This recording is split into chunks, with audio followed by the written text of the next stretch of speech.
referee from the Liver Club.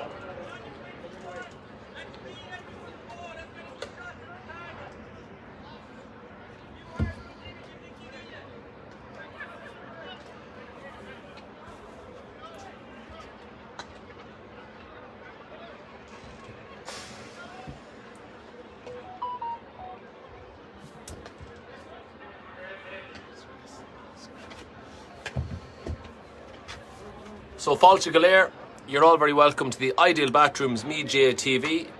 We're live here in Partalshin for the 2020 Ted Murtagh's Clothing and Footwear Trim Senior Hurling Championship Final between Ratoath and Trim. So I'm joined here in the commentary box by Davy Rispin of the We Are Meath podcast and Fintan Porter from the Meath PR committee. And we're going to be guiding you through. Davy Rispin's going to be on commentary and Fintan and myself are going to be on the co-commentary. So Davy, welcome in here in the Christian Harris sponsored scaffold here. What's the story? Tell us your team news. Team news is there is no changes to the programme teams, and for those of you who haven't seen them, we'll run you through them. So starting first with Ratoath. In goals, number 1 is Garrett Crowley, 2 is Pat Dowd, 3 is Ben Mcgowan and 4 is Conor McGill. Wing back where number 5 is Conor Ward, centre half back where number 6 is Dara Kelly and 7 is Cian Kelly. Captain in the side from midfield is Jack McGowan, and he's joined in there by Cormac Butler. Where number 10 is Brian McMahon, number 11 is Podge O'Hanrahan and 12 is Tom Fadden. 13 Cian Rogers, full forward where number 14 is Dahi McGowan and 15 is his brother Gavin. So then going over to the Trim side, again no changes, so they line out as selected 1 to 15. In goals, number 1 Charlie Ennis, 2 is Kieran O'Rourke, 3 Luke Morn and 4 is Gerard Wan. 5 is Jeremy Higgins, 6 James Toher and 7 Sean McGee. Where number 8 is Mark Malloy and he's joined in the midfield by number 9 Dylan Farrell. 10 is Ian Birmingham, 11 is Kieran Joyce and 12 and captain in the side is Alan Douglas. 13 is James Murray, 14 Mikey Cole and 15 Brian Bino Dowling. So no changes, and that is refreshing to see, because I know Fintan Porter, there's oftentimes a raft of changes before big finals like this, but both teams know exactly what they're about and they know each other inside out at this stage, so there was no play acting, I suppose, going on in the lead up to this. No, there was nothing. I think number 10 for Trim in Birmingham got injured playing for Meath against Kerry, was it, I think, or Down. Yeah, he had a broken toe, and he's back, and it's great news for him. He'll be back out Wednesday night for the All-Ireland final, the Meath under 20s. Look, it's a long time since this final was due to take place, and Ratoath were probably strong favourites if this game had taken place last October. They have been very strong. Trim got a lucky break with 2 late goals against Kildalkey in the semi-final to qualify for this. So, which will be sang for us this afternoon by 11-year-old Isabel Quinlan from the Central Council. So Isabel Quinlan is just going to sing Aaron Naveen. We will pause for that now.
And a beautiful rendition of Where on the Bean, Kieran Flynn, and amazing the difference 24 hours makes. Yesterday we were sitting here, or standing here in the rain and the dullness, and it really ruined the contest. There'll be no excuses on a day like today. You had the sun in your eyes, that's an excuse there. You can use it away, or if it's sunburnt. But I understand what you're saying. The conditions, thankfully, are so much dramatically improved. And Pat Gannon, the HR from Killeen, his first ever county final, and he's reffing over 20 years. So it's a great day for Pat. He's a great servant to McGA and a good referee to boot.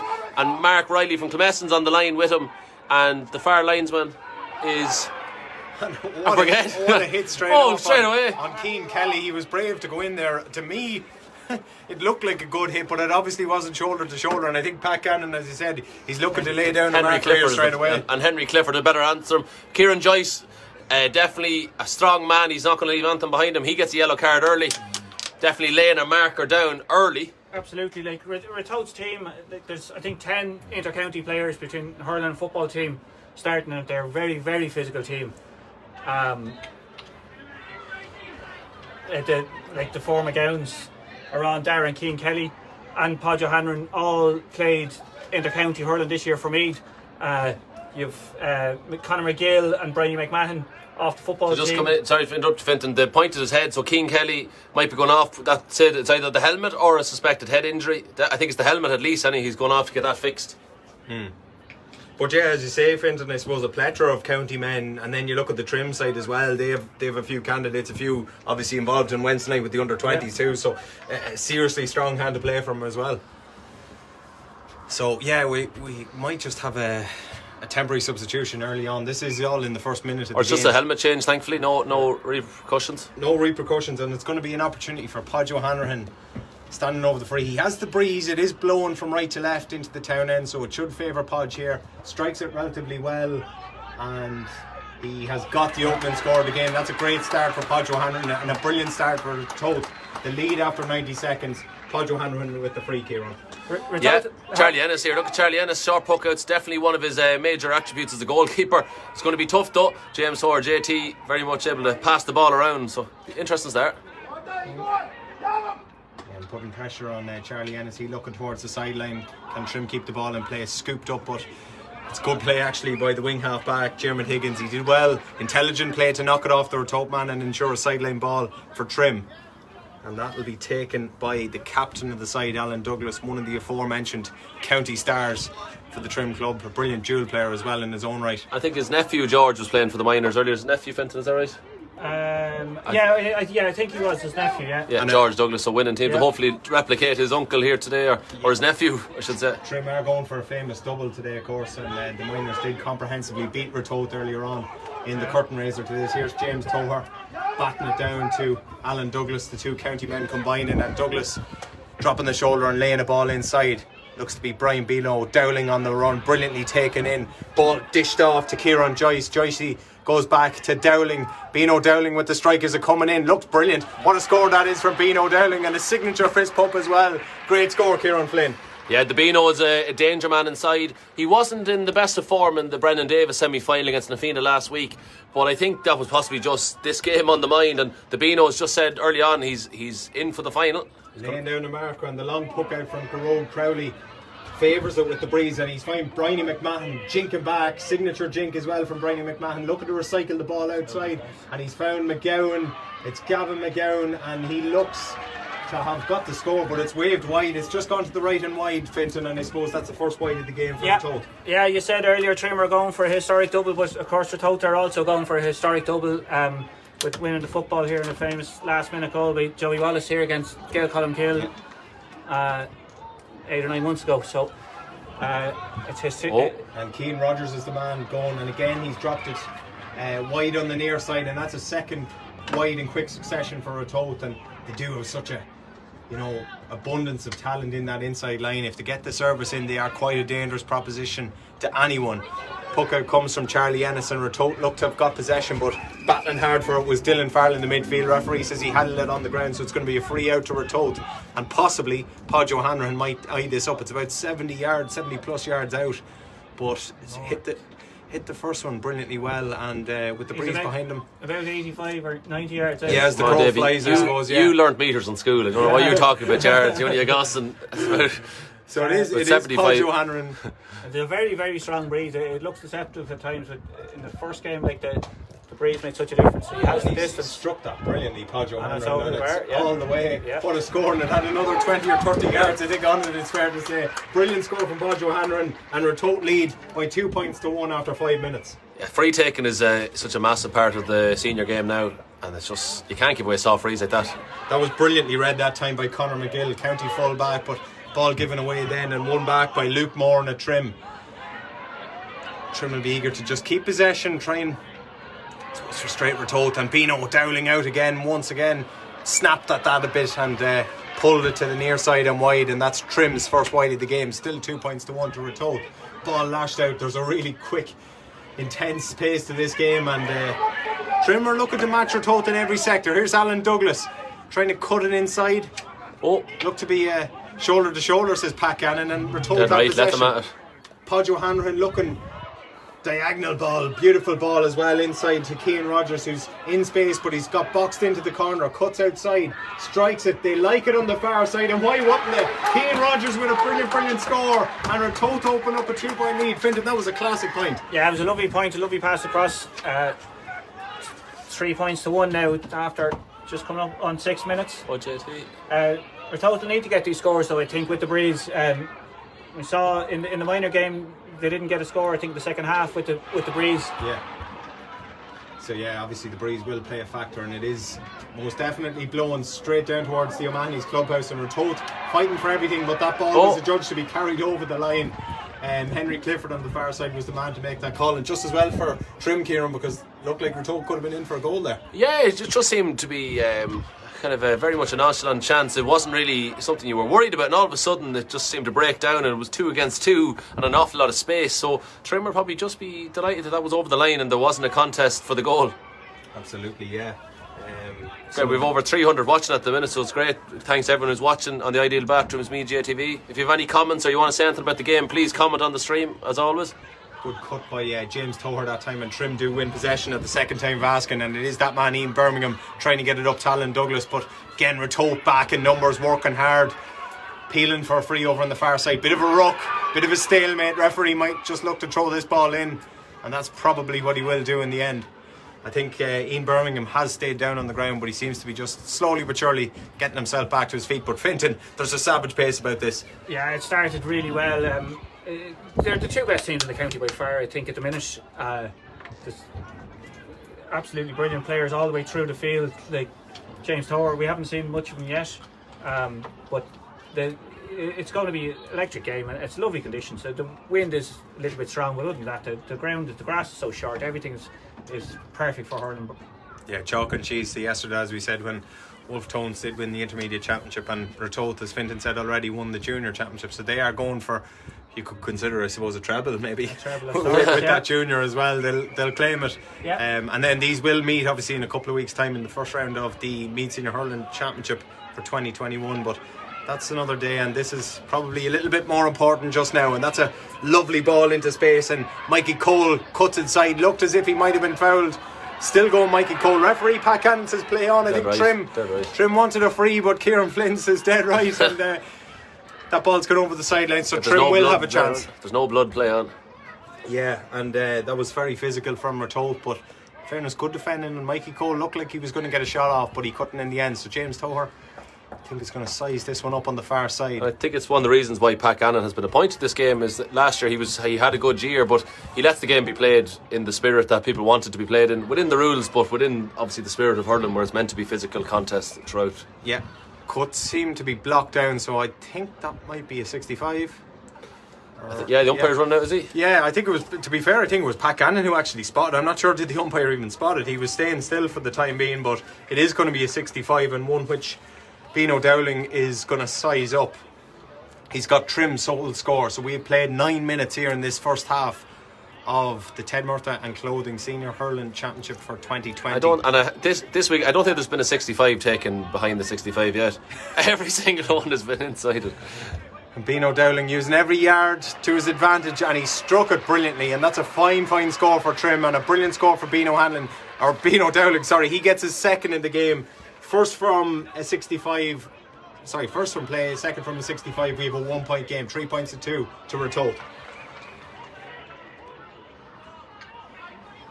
Ball's gone out on the far side, so it is going to be a sideline. It's a massive puck up by Grog Crowley now. I bet everyone and Daithí Mcgowan included, the whole lot. It is landing almost on the 20 metre line, isn't it, when you look at it?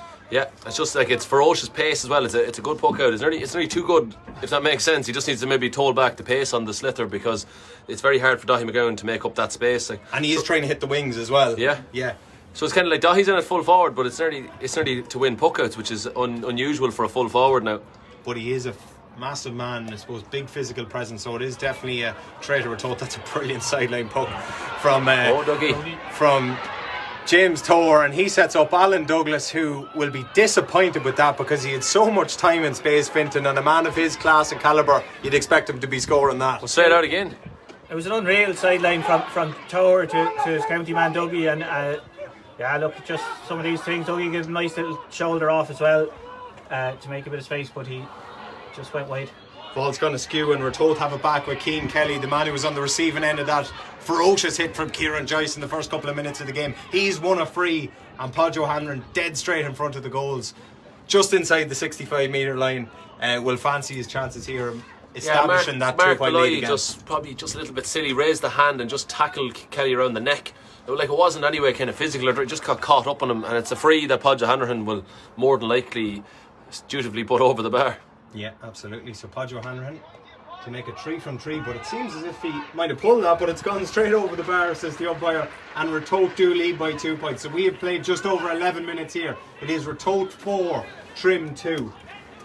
And Podge O'Hanlon getting his 3rd pointed free of the afternoon so far. Charlie Ennis favouring the longer puck out, and a nice touch on the hurl by Diarmuid Higgins. He getting possession up for himself. Ball on the far side. Lovely pop pass into space to his fellow wing back Sean McGee. McGee going through. Can he slip the ball through? He did try to. Still there for Sean McGee if he could get it. But Ratoath brilliantly defensive, and that's Podge O'Hanlon, the centre half forward for Ratoath, drop it back in to the pocket and winning possession, and lovely ball out in front, and the final effort comes in from Cian Rogers, and Cian Rogers has got it. A lovely little fist pump as well, walking away. He knew as soon as it left the stick, Fintan, that it was on its way over, and Ratoath established a 3-point lead here. Yeah, lovely score from Cian Rogers. He's a little touch of class about him, alright.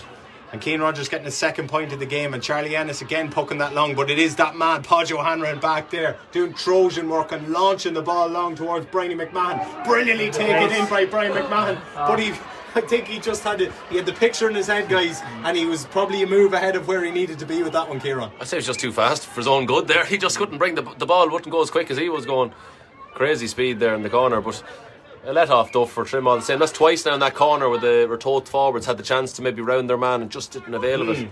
But they're certainly the team on top at the minute, and that puck out going awry from Charlie Ennis, and it is going to be a sideline cut to be taken by Jack Mcgowan, the captain for Ratoath today. But that's gone all the way through to James Tower. He fires a lovely diagonal ball long into space, and Beano Hanlon again looks sharp, and he's out in front again, and Ian Birmingham with the final effort coming in, but it's another wide for Trim. I think it's their 3rd wide so far, guys, and those sort of chances need to be going over, Fintan. Yeah, great speed in the puck out by Grohl Crowley as well. It's coming out quicker than nearly going out. Tower has gone into a kind of a sweeper role here as well. He's for those long puck outs.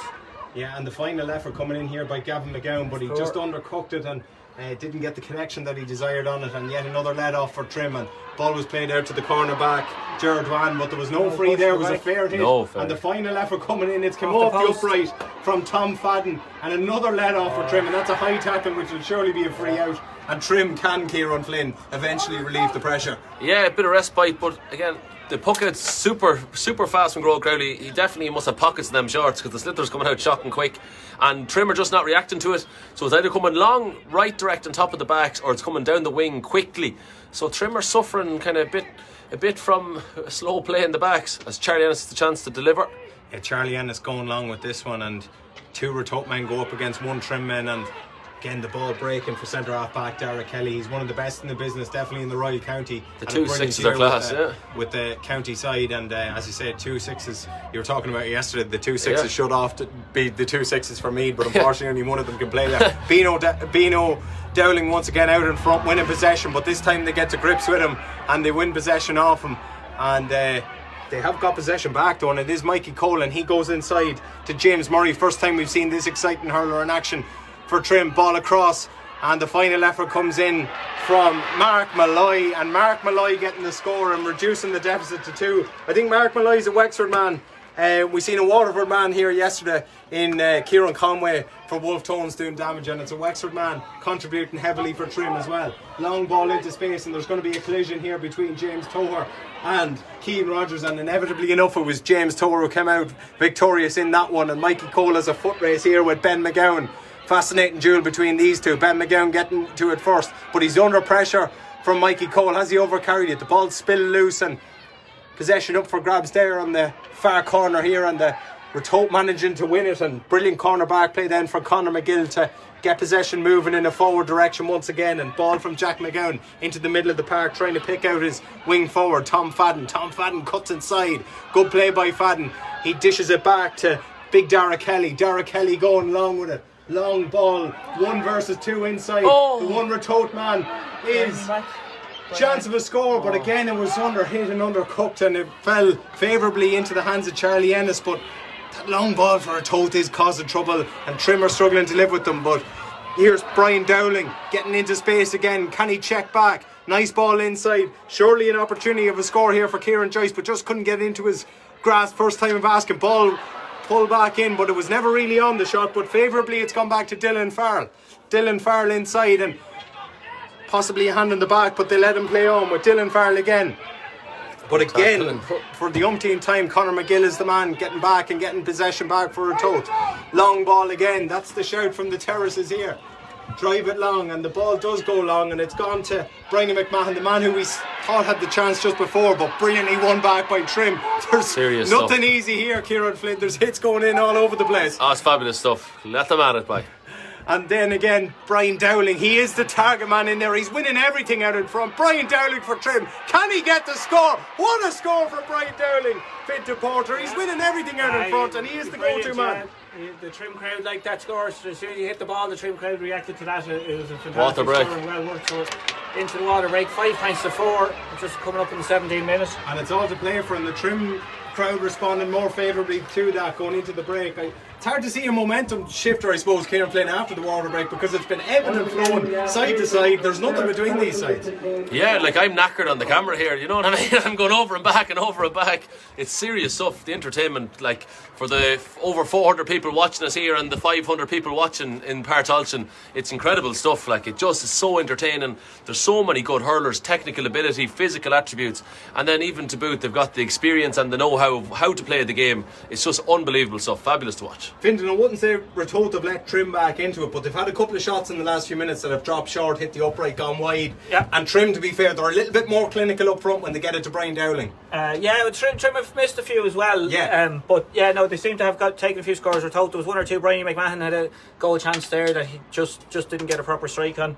I think when McGowan's was another bad weak enough strike, just that you would think would be a certain point for them. It's just maybe a little bit of nerves, maybe a little bit of just uncertainty or whatever like that. So I'm sure they'll settle in for the next quarter. Absolutely, and we are almost back out and ready for action again. We've played just under 17 minutes, so another little bit of history today. Neely Cole managed the minor team with his son Joey was captain, and his other son Mikey is full forward today too. So I can't see too many times having two brothers playing and managing 2 teams and 2 county finals. Of course, the same last year with Joe or with Neely as well, over the minor hurlers and the seniors. Yeah, Neely's done a fantastic job with Trim, and this will be the jewel in the crown if they could get over the line today. We are going to start with a puck out for Garrod Crowley in the Ratoath goals. And we're almost ready to go. Physio just coming on, giving Ian Birmingham a little bit of attention, feeling the effects from that bang he got just earlier on. And as Fintan was saying, he has been out for a spell with injury after getting injured on county duty with Meath, and it's really physical over there. The flag was up, Henry Clipper is up. Thank God for Trim again, he's pulled it, because Ratoath seemed to be away and the ball was eventually put over the bar. But in fairness, Kieran Flynn, Henry Clifford did have the flag up straight away.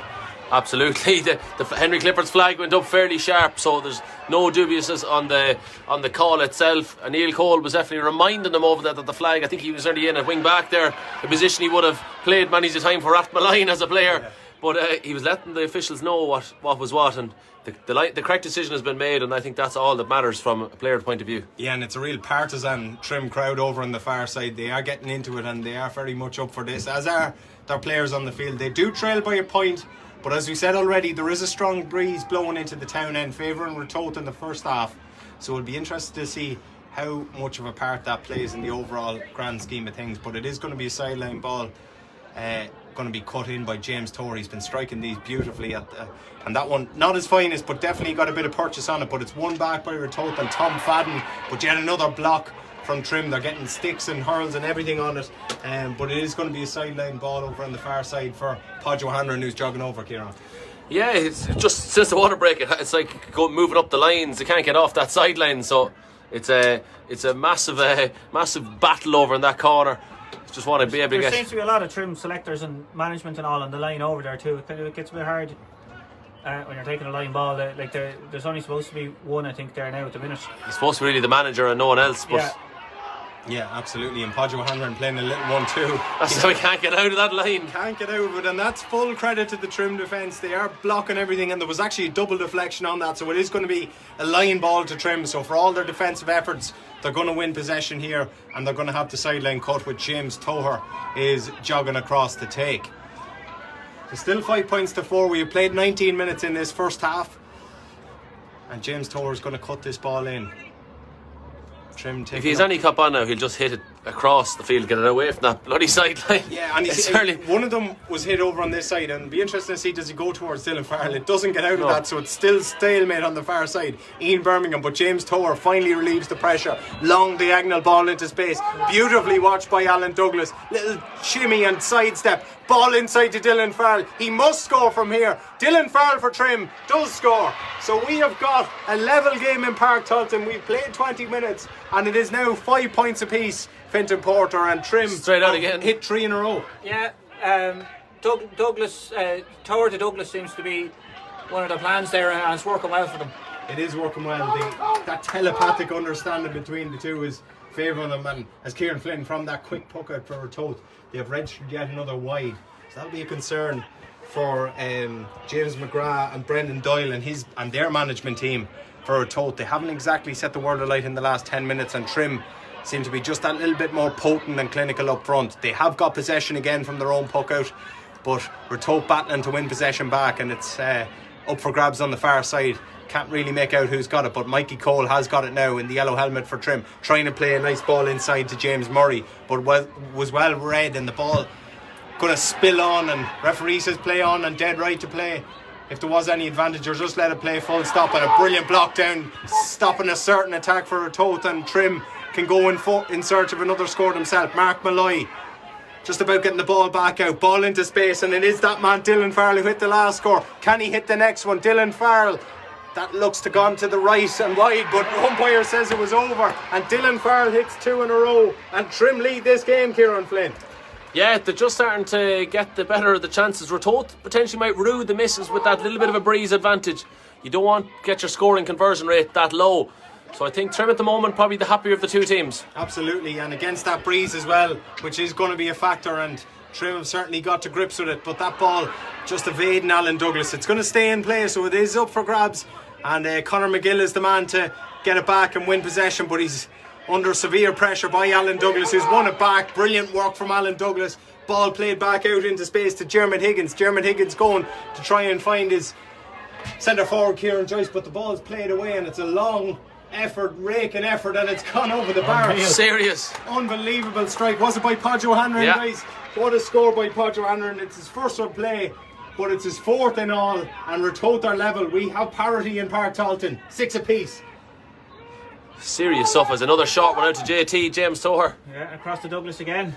And Douglas letting it evade him, and Brian Dowling trying to play a cute ball inside, and that was well read by the Ratoath rear guard, and Conor McGill is the man emerging with it. Trying to turn fast on that was Brian McMahon. He has plenty of company there from the Trim defenders, but I think Brian McMahon has managed to retain it, but it's spilled loose once again and up for grabs once again. He just went trying across to pull on it, but he has come across it, and it is going to be a free in, I think, to Ratoath, and a chance for them to go back in front, Kieran. Yeah, that was just a bit naive, a silly kind of. The dive made the kind of chop evident. If you stayed on your feet, you might get away with that because you're just saying you're playing the ball and you're playing the man. But with the dive, it does look a lot worse than it is, and it's just an easy free for the referee to award. And Podge O'Hanlon right in the middle of the field, the way he's been hitting them, you'd have to say he's a very high percentage chance of scoring this, and that'll bring it back to a Ratoath leading by 1 point. Yeah, so a big free in the grand scheme of things in this first half. Ratoath had just got level before they've got that free, and Podge O'Hanlon stepping up, as you say, Kieran, dead straight in front of the goals. Trim are saying it's a wide ball The umpire agrees, and that's a bit of a let-off, Fintan Porter, the way he's been striking them so Yeah, far. it's surprising from Podge. It's sometimes hard actually when you're right in the middle of the pitch to get the accuracy. So Charlie Ennis going short with the puck out and batted away that time by Conor McGill. Good play from the cornerback, finds Jack McGowan, the captain, and ball back out to Dara Kelly. Long raking effort from Dara Kelly, but it's going to go to the right and wide. And the shout is from the supporters underneath us, let's start playing hurling for the Ratoath. They are favouring that long ball as much as they can, but Trim are having to work at that little bit, and little push on the back from Alan Douglas. That's a brilliant spot by Pat Gannon, in fairness. Big push in the back. A big push, but he made it look like a little push, and he thought he was going to get away with it, but a good spot by the referee. Yeah, it was cute by Dougie. He'd get away with that in a lot of cases. But Alan Douglas, he'd probably just regret it now, because he possibly was going to get the ball anyway, regardless of the push. So I think in hindsight, it was a poor decision, but he's having a good game thus far. So I think he'll get the next one hopefully for himself. Absolutely. It's a long distance free out, and there's one Ratoath forward inside in the square just. Have you seen the size of the forward though? I know, but it's well, like he gets the distance. When Podge does get the distance, not a problem, and neither is accuracy. What a score from Podge O'Hanlon after missing the last one, which was definitely an easier opportunity. It's a fantastic score from Podge O'Hanlon, and Ratoath do lead again. They lead by 7 points to 6. We have got just under 6 minutes of normal time left to play in this short first half. hurling, not Trim, a fan of it. Dicey in there and trying to go through the hands, and they've been given away, and Keane Rogers hits that, and it's hurling inside brilliantly. What a score from Keane Rogers. It's his third point from play, and Ratoath lead this game by 8 points to 6, Fintan. Yeah, it's a good turnaround, a good reply from Ratoath. I thought it was going to be the curse of the water break there when Trim came out and scored, I think, 3 unanswered scores, but Ratoath have come back into this game. They have indeed, and that looks to be a Ratoath ball on the far side. So all those short passes, Kieran, that are going to hand earlier on, Trim are struggling to retain possession now. I'm not a fan of it. Charlie Ennis, he's our inter-county goalkeeper, one of the best passers of the ball in County Meath. I don't know why he'd give it to someone else when he's got one of the best passes himself. Just the more times you touch the ball like that, you're more likely to lose possession, and you see it here now with James Soher. Serious level of error chances, like. Yeah, and Trim are under serious pressure back there, but in fairness to James Soher, he was in a sticky situation, but he manages to negotiate and then get possession back for Trim. And again, it's Brian Dowling trying to show out in front, but brilliant cornerback play that time by Pat Dowd, who did enough to get something on it, and it is going to be a Trim line ball. And I think on this occasion it looks like it's Jamie Murray who's going over to have a look at this. So He's James another Dolan, a wizard on the sideline. a wizard, yeah, with this. So it's he's definitely going to have a crack at it. James Thor has been striking them well today, but Jamie Murray definitely eyeing this up. He's doing the customary landscape, and I think Henry Clifford has warned him that you can't be landscaping. James, the son of Decky Murray. Yeah, Decky was an outstanding hurler for Trim. He's doing it for time wasting because the linesman told him to do it. Yeah, linesman told him to do it, and the ball will roll down the hill after Pat nearly went down the hill with it. But Pat Gannon isn't for waiting around here, and he wants to keep the flow of the game going. No, I think he's right, because I think he went to landscape the second time.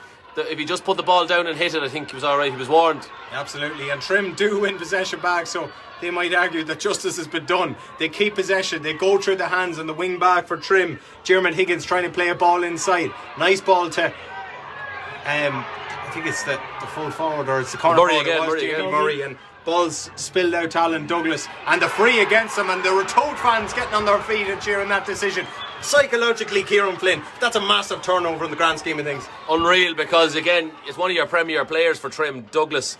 But Alan Douglas, when you dispossess someone like him, and has been brought up for dissent, and he's just telling him to mind his manners and keep his mouth shut, I think. And the whole of Ratoath are fired up. And he brought it some distance up as well. He's more than that. Well, this is a scoring opportunity now, really, isn't it? And again, and Pat's a tradesman, so maybe he sells by the metre, I don't know, and he's trying to make he's trying to sell money, I think. But Pat, I think he doesn't want to listen to the thunder coming from the crowd, I think, so he just brought it up to silence it, and that's happened. Well, he was getting thunder from the Trim end, but he was getting applause from the Ratoath end where that decision was made. But needless to say, it is a chance for Podge O'Hanlon. Exactly, distance hasn't been a problem. Just on the far side, exactly as it was. They like it on the far side, and so does the umpire. My word, what a score for Podge O'Hanlon. And we have a 3-point game in Navan. Ratoath now lead by 9 points to 6. We've 2.5 minutes of normal time left to play in this first half. And Kieran Flynn, Trim need a score.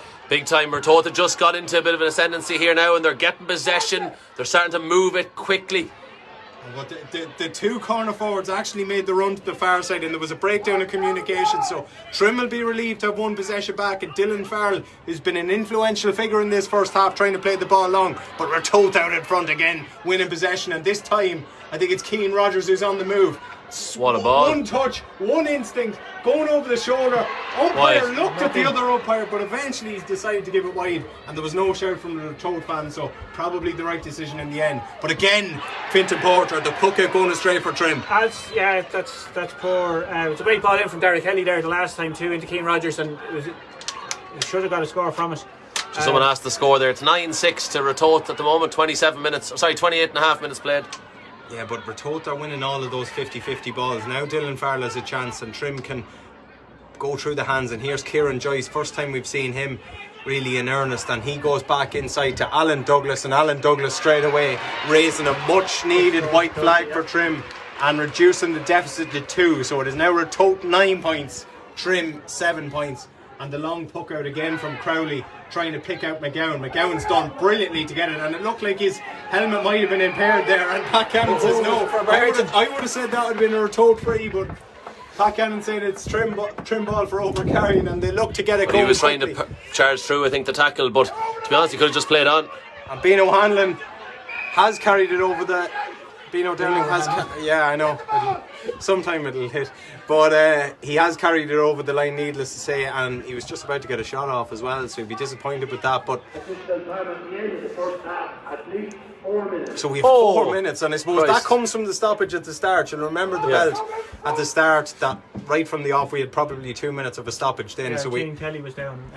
Had to change the helmet. Yeah, Keane Kelly is right. So we have 4 minutes to play of additional time in this first half, and that was pulled on by Derek Kelly. But again, 6 to James 6. Toher sitting, sweeping, and getting Trim moving in an offensive manner yet again. And there was a hold of Kieran Joyce's hurl, and Pat Gannon rightfully awards the free, and Trim will have the chance to reduce the deficit to just a solitary point, Fintan. Yeah, Conor Ward had a hold in there. It was fairly blatant. I don't know why. Sometimes lads just don't think anyone's looking at them, I think, and there's always eyes on you. Stephen Moriarty saying, just call Bino, don't bother with the surname. Just keep it simple. Absolutely, yeah. And he is definitely to the fore, and he is going to size this one up for Trim. He's got 3 points so far, so this is a chance for him to add to his tally, and probably the, dare I say it, easiest opportunity he's got to date. Still just finding the right positioning for it, so Henry Clifford making sure it's been taken from the right. They've no magic soap spray like they do across the water. No, exactly. So Bino Dowling for Trim to reduce it to just a point. Oh, and he's hit the upright. My word, he's missed it inexplicably. Bino Dowling commentator's course. Yeah, absolutely, and that's such a let off for Ratoath. But possession, as we said, still up for grabs, but they do emerge with it, and good play from Dara Kelly, brilliant play from the county man, and back in turn to him, and he might have a go at this. He's had an awful lash of it. It seems to be dropping, but it's dropped wide, and that's a second long shot like that, and it's kind of a wasteful ball. They're great if they go over, but it's when you're in possession like that, it can be a bit of a waste of a ball to. So a let off for both sides there. I suppose that the first one was Ratoath when Bino Dowling, you'd all but wrote it down and hit the upright. So Ratoath have possession back. We have played a minute and a half into the allotted 4 of injury time, and Ratoath go forward with it, trying to cut the ball back inside. Did brilliantly to get the ball to Podge O'Hanlon. Podge trying to scoop it up and spoon it on, but he's won possession back again, and he's turned such a low centre of gravity. Class act when he's in full flight, trying to play a ball into the corner, but it might just carry out over the end line, and it does. So another wide for Ratoath. We have about 2 minutes left to play in this first half. It's been high intensity, high octane, and no quarter given, but Ratoath still hold the advantage. They lead by 2, 9 points to 7. But as we said already, Trim will have the aid of the breeze in the second half for what it's worth, and brilliant take that time, I think, by the Ratoath midfielder Cormac Butler, but he managed to lose out, and Mark Malloy looking to play the ball inside. Mikey Cole was the first man out to it, but he's been surrounded by 2 Ratoath men, and they have won the ball back. Defensively, they've been very good in this first half. A lot of that, what's gone in, they've got men around it, and they've surrounded Trim and made it difficult for them. Chance here, this time from Podge O'Hanlon, but the ball was just slightly played in front of him, and he just couldn't get it under his control. So Trim have possession back again. Mark Malloy bit of time and space on the ball for once. Tries to go inside. Alan Not Douglas that much time and space. waited exactly, but long ball, and Beano is going to try and get it, but it's moving towards the sideline. Can he keep it in? The flag has actually kept it in for him, would you believe? He's managed to Well, the pull flag on the counted flag. that. Well, he pulled on the flag, did he? I think it hit the flag though. Well, to if be it hit the honest flag's a with you, line as well. ball. Flag is a line ball. But the final coming in from Jamie Murray, we're right behind that, and that's a brilliant score from him. And I suppose, Fintan, it definitely hit the flag. It hit He's the got flag. fortuitous. Well, the flag, it's a line ball. Simple as that. That's the rules. So Red Riley missed that on the sideline. If he saw the ball hit the flag, Flag shouldn't be on the pitch, like you see in Pro Park where the flags are a foot or Just two withdrawn, foot yeah, off the pitch. yeah. They're but only they can be on. marked There's no for rules saying they can't. But not normally it's the case Yeah. anymore. It's good practice to take them off for that exact reason. But Trim making best use of, I suppose, their fortuitous twist, and it was a wonderful. Let's hope it's not a 1 point game. Jamie Murray, it's his first of the day, but it curled in beautifully. As we said, we were right behind it, and we had a great view of it heading over all the way. So deep into the 4 minutes of injury time, and Trim are looking to go in level at the break, but Kieran Joyce can't just get that under his spell. Ball played back to Ratoath, and they go across to Dara Kelly. He always seems to have time and space in the ball. Not that much time and space though. And Kieran Joyce had a chance just briefly to get it in for a score, but a brilliant block down, and I suppose Trim will be ruined that. That was a really good opportunity, but Kieran Joyce couldn't just get it in. As we said already, Dara Kelly nearly lost it. Long ball into space, but it's evaded everyone. Bryony McMahon throwing the hands at it because Keane Rogers just couldn't control it. We have played over the 4 minutes, and referee Pat Gannon says that's enough. And what a first half of hurling we've had in Park Tolson. Ratoath do lead by the narrowest of margins. They lead by 9 points to 8.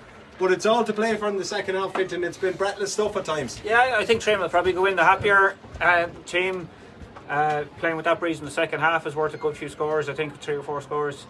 Ratoath just seemed to waste a bit of ball, stuff like that. They rely a lot on Podge to take their frees. Like we got of their 9, we've He's got 6. six scores. And Keane Rogers got the other 3. Keane's got 3 from play. I think Podge has 1 from play, does he? Or, Yeah. So it's Trim are hurling a little bit better, getting their scores from play easier, and I think it'll open up in the second half with the breeze for Trim.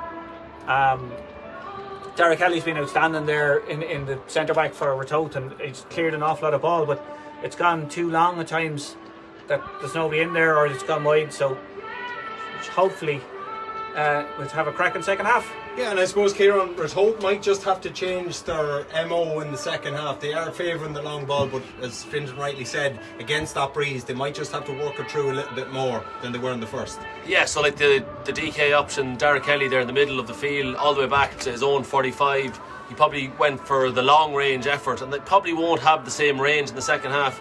But also in turn, he'll probably go shorter, which he's well able to do.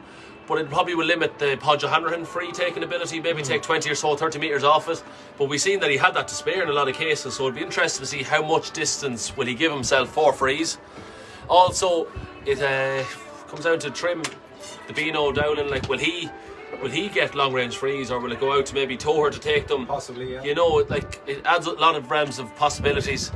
And, So and it's I think interesting. that just from the puck outs, you know, we've seen Charlie Ennis going with the short puck out in Yeah. the first half, Grode Crowley going with the long puck out. Yeah. Is that going to flip flop then? I in the think second so, half? I think it has to, It has to. You see the ball gets held up. If you're hitting into that breeze, the ball is getting held up in the air, so you need to change your puck out, go short, get a man loose. So if Trim don't allow Ratoath, if they push in their puck out to make them drive it long, it'll get pressure on them all the time. Keep that pressure on. And I suppose, Kieran, no doubt the benches are going to have a key part to play, and I just noticed that. Brilliant to see number 25 Neely Heffernan back on the programme and tugged out today. Seen him pucking out before the game. He had ill health at the start of the year. Great to see him back. Yeah, and sure, he's one of the main reasons why they're in this county final. He was the man that didn't give up against Kildalkey. If you remember all the way back to that semi-final, Kildalkey looked like they were hose and dried, ready to take on Ratoath in that county final. But Neely Heffernan had a different idea. I think he either kicked it or he headbutted it, or some way he got into the net. It wasn't pretty, but it just shows you the ferocity that he brings to the hurling pitch. And hopefully we might see him today, and if not, we might see him as the 2021 championship develops. So it's great to have him back tugged out, because he's a great hurler. And just looking at the benches, I suppose, does anyone have a better strength and depth, shall we say, or two incredibly strong sides, I suppose? Yeah, like even the likes of we'll say Mikey Cullen could come on. Like even Peter Farrell, who's listed at 16, has been a great forward from recent years. loads of different lads like Keane Lee, Rambo, like Andrew Denan, Jack Cottrell. There's loads of lads who could come on. Arnie McGee, Conor Quigley. Like Quigley's one of the better young hurlers in County Meath, and he's not starting. So that's an interesting tactical decision by Neely Cole and co. I see James Andrews is down as number 31 there, but he's wearing a boot at the minute over his foot, so I think he had a broken ankle, or I think did ligament damage actually, so he'll definitely not be featuring. Maybe that's Chivers. That's Chivers' son. Yeah, but maybe it's Chivers Senior, possibly, that's named on the programme. Well, I don't know, But he has his medals. Yeah, and Peter Duffy just goes, can you tell Davy Rispin that Arsenal got bet? We won't have any talk of that rubbish in this stream. No, absolutely not. And Ratoath too, up to 35 men togged out as well, which is incredible really, and shows, I suppose, the strength of numbers that they have in the club really. Both of these sides obviously going to be out in a couple of weeks' time against each other. That'll be a fascinating duel. We've seen Multones last night. They're going to be playing senior hurling for the first time in a long time in a few weeks' time as well. 3, yeah. So brilliant for them as well. And I suppose we've got fortunate and we've seen the difference a better day can make as well, Kieran. You know, yesterday was really sloppy and scrappy stuff in the rain, wind and rain here in Park Taunton, but it's a lot more crisp hurling today. Yeah, well, obviously the standard of the players has dramatically increased, but alongside that, the atmospheric conditions are so much more favourable for playing the game of hurling. Like yesterday, it was just kind of slapping a kind of wet slither and just wouldn't come up, and it was bouncing off the hand. There was no real catching of the slither at all. So, as I said, the atmospheric and the meteorological conditions are absolutely wonderful here today. Just a slight blemish with the wind, but it's not the fact that it's straight down, it doesn't ruin it as much because you kind of fight the elements for two halves. But it's worse if it was going diagonal across the field and kind of ruins it completely. But and a word on the tunes at the half-time interval? Well, Joseph O'Brien now will have to have a word about the music. Now, I get slated for being too, young.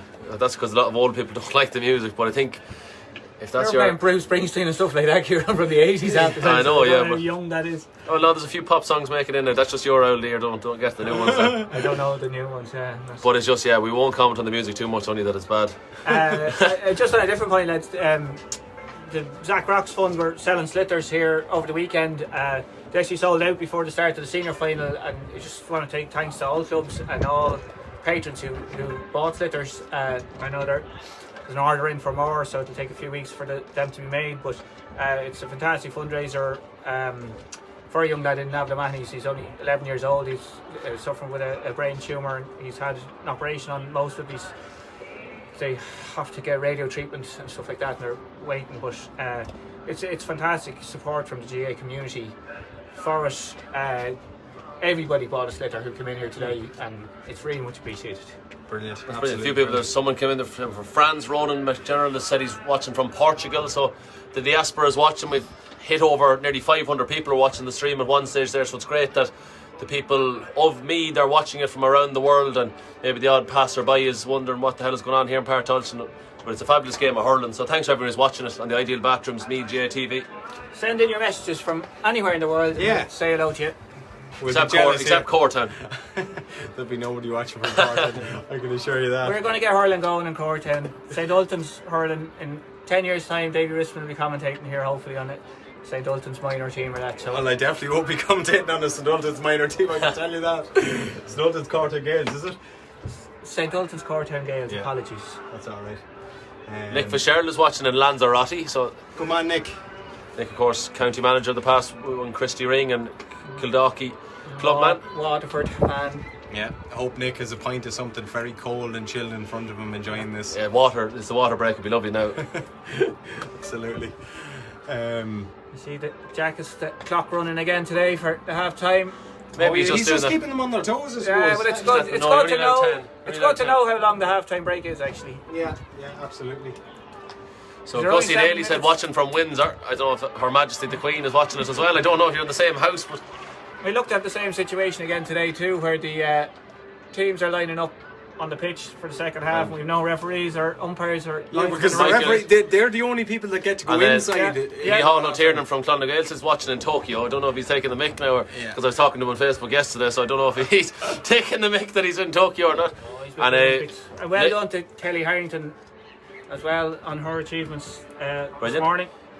Nick said he's drinking something cold, all right. I think we won't name the brand because I don't know, they're not giving us any sponsors. So. John Ford says watching from Cape Cod. Yeah, and I see just at half time in the All-Ireland Senior Hurling semi-final, Kilkenny lead by a point, 15 points to 14 against Cork as Just well. people watching this could be recording that, don't because they're watching this first, don't be ruining it. Well, I've Graham just read Clark, best of luck, Ratoath from Knockbridge, County Loud. Not too far in the diaspora, but still far enough. So yeah, as you say, very you unique. can't get a ticket, very unique guys to see both sides lined out, ready to rock, and no sign of Pat Gannon and his Colin team of Doyle watching officials. from Tel Aviv. I think it was the same yesterday, and I think it is because the referees can go inside to the referees' room and You don't see how long it is when they you're use in their there. 10 minutes. Well, they're not standing. If the ref is on at a county or at a club game, he's on the sideline or in the Mad to dughouse, go. and then they get going again. They man to get going and get home. It's the time to flake a lad now, you won't get caught. Nobody watching you. You might Turn break the the camera stream. off. And I'll turn the video up to the sky there. Look, we're just looking at the clouds coming over and you can hit whoever you like. Damien shoots that he's watching in Perth, Australia. How are you, Damien? Linda Dowdle, what about Linda A Dowdle? great Clonagale man, Damien Yep. Church. He won't be back to play Friday in the championship then. I doubt it. He's been away for a while, but he's probably due to come home at some stage. So yeah, he could be the trump card that Clonagale maybe need this year in the Intermediate Championship. But that's all for another day. And Pat Gannon and his team of officials have eventually cup on tea and the re-emerged. banana. Yeah, absolutely. There's So one they're change ready on to the rock. Ratoath team at the start of the second There's a half. change on the Number Ratoath team. 15, Mcgowan Mclaren is replaced by number 17, Jack Lanigan. So Jack Lanigan is going to come on for Gavin Mcgowan for the start of the second Gavin's half. had a lot of injury trouble this year, hasn't been as fit as he has been in other years, so probably hasn't got into the game as much as he characteristically would. Yeah, so that will be a blow, but an opportunity for Jack Lanigan to make an impression and a lasting one at that in this second half. So we're almost all set to go at the start of the second half. The clock has gone back to the Pat start. is talking to, is that Derek Kelly? Is it No. Conor Ward? I think it's Conor Ward, just having a chat with him. Just Just checking maybe he wants in the chipper afterwards. these are athletes. These don't be having Get the a bottle of water. Or Yeah, I think maybe after 2020 final they might. they might just indulge. Yeah, and Ian be dead McMahon right. says watching from Boston. Hello to all the family in Kildalkey. Great to see. So we are back underway, and Trim straight away on the ascendancy, and they have possession through Dylan Farrell. He goes long inside, but it was well cut out by that man Conor Ward, who's been spoken to by Pat Gannon just before the start of the second half. He's trying to scoop the ball on to cornerback Conor McGill, who's lost it, and a lovely pick up by Mikey Cole. I thought he had it in his grasp, but he just seemed to lose it, and was that ball handled on the ground by Conor McGill. Ratoath somehow managed to claim possession and trying to come out of defence with it. It's not easy for them, and Cian Kelly is the man on possession. He just needs to get this ball away if he can. And he's changed his helmet again because he was wearing white when he had to change. He must have got it fixed, or else he found another one that fitted him better. Great. Just to confuse us. Yeah, and Cian Kelly finding nobody in particular, and once again James Toher is the man back there sweeping up possession. Long ball, Serious. sun in the eyes of the corner forwards and corner backs back there, but it's Ratoath who get it spooned up to Cian Kelly, who's been heavily involved in the early minute or two of this second half, and I think that's Jack Lanigan over on the far side getting the his bat first down, touch, lovely. trying to get the bat down, and scooped on once more. And can Ratoath get a score and set the tone for the start of the second half? Over the shoulder, final effort coming in. They like it on the terraces, and why wouldn't they? Brilliant score for Ratoath, and it is that man Podge O'Hanrahan. Who else for Ratoath? He's got his 7th point of the game. So Ratoath quickly re-established that 2-point lead. They lead by 10 points to 8, and we played 90 seconds in the second half as Charlie Ennis goes long with the kick out, as Fintan Porter speculated he might do in the second half. Man going to ground there. Kieran Joyce putting the pressure on. Big hit coming in on Jamie Murray, but he rides the tackle and cuts inside again. Can he pass it on to Alan Douglas? He's got Dougie on the ball. Dougie goes back outside. Brilliant vision from Alan Douglas. Picks out Mark Malloy. Mark Malloy splits the post. That's a brilliant score from Trim. Really economical play, Fintan. Well worked, yeah, well worked. Not trying to. The ball came all the way again. from the corner flag out to midfield again. Malloy got the score. Mark Malloy got a fantastic score. Straight out, Garrod. No real chance for analysis with Garrod Cowley in the goals. And the final effort coming in, but it's gone across the face of the goal. Difficult angle, really acute, and ball skews wide. So I think, despite the scoreboard telling us it's 10 points to 8, I think there is only a point between the sides. So I think I'm right in saying it is 10-9 after that score by Mark Malloy. His second of the game. Yeah, he's changed it there. I can see it in the corner of my eye. Yeah, brilliant take right from the puck out, and that looks to be 10-10. coming in brilliantly. My word, what a score from Ian Birmingham. The Trim fans love it on the far side, and why wouldn't they? Brilliant poke out by Charlie Ennis, straight into the hands of Ian Birmingham and straight over the bar. Fantastic score. We have a level game in Park Tulton, 10 points apiece. We have played 3 minutes in the second half, and Ian Birmingham gets his first score of the game. Fintan. Yeah, good score. Long puck again there, Nicky. Well, did Malloy, he got the ball, but he also got a good bit of the forearm. He did, and then Jack McGowan decided to go down. I think he did get the bit of the belt into the sternum, and that will no doubt have hurt him, but he was going to play on. I think that's what saved him from the card. Like, you got the ball, but you can't take the forearm out of it to get the ball. Yeah, so it is going to be a free to Podge O'Hanrahan right underneath us here on the. But it was a great poke out from Garrett Crowley. Like, he got out nearly into their own 45 against that breeze, so he does have the power and the distance to do it. To get it to scoring free now from there. Absolutely. So we just seen Trim getting a score with a 2-touch movement from the goalkeeper to the wing forward. This would be something similar if Podge O'Hanrahan can convert this. Again, you'd imagine, despite the breeze, distance wouldn't be an issue for a man of his calibre. And he does strike it really well, and never in doubt from Podge O'Hanrahan. And Ratoath do go back in front. After Trim getting 2 points in a row, Ratoath needed to respond, and they have done so. They lead by 11 points to 10, and Charlie Ennis electing to go short this time. Ball played out and ball down the channel, and on the back of it, push in the back, as you say, but nothing made of it, and Packhannon decided to play on, and beautiful pick up by Mikey Cole. Ball back out to Brian Dowling, and eventually it comes to Alan Douglas. There's a bit of a roar from the Trim fans, and they were dead right to do so, because Alan Douglas gets his second score of the game. And again, we have parity in Navan. 11 points apiece, 4.5 minutes into the second half. And Garrett Crowley once again favouring this terrace side, trying to get things moving again. Nice ball inside by Dahi McGowan. Couldn't be taken up first time of asking by Keane Rogers, so Trim have possession back. It's Dylan Farrell back at his own full back line doing the needful. Ball played into space here to his midfield compatriot Mark Malloy switching the point of attack to Mikey Cole, whose influence is definitely growing in this game. He's having a right ding dong with the full back Ben McGowan over there, but it's Ben McGowan who's got the better of him on this particular occasion. Connor Ward coming inside, ball played into space, Keane Kelly letting it evade him, but it's only landed into the path of Ian Birmingham. There's a bit of off the ball shenanigans over on the far side, but we'll follow the play with Ratoath winning the ball. Well, I was following the shenanigans there for a second. I got and ball finally coming to Keane Rogers. Can Keane Rogers get the score off the wrong side? Doesn't. Drop short into Charlie Ennis's hands, and Charlie Ennis elects to launch the ball long, but it's only into the path of Ben McGowan. That seemed to be a high challenge. Pat McGowan says, or Pat Gannon says no, and the ball's still in Trim's grasp, and they have a chance to get a score here with Ian Birmingham. Slightly undercooked from Ian Birmingham, so it's going to be kept in by Garrett Crowley. He goes towards this near side again, towards Dahi McGowan. He is definitely an option from kickouts and restarts, and I don't think there was much in that, to be honest. He's on his ground, but he's a fair man now to stand ground. Dahi McGowan did get away with it, if there was any question about that.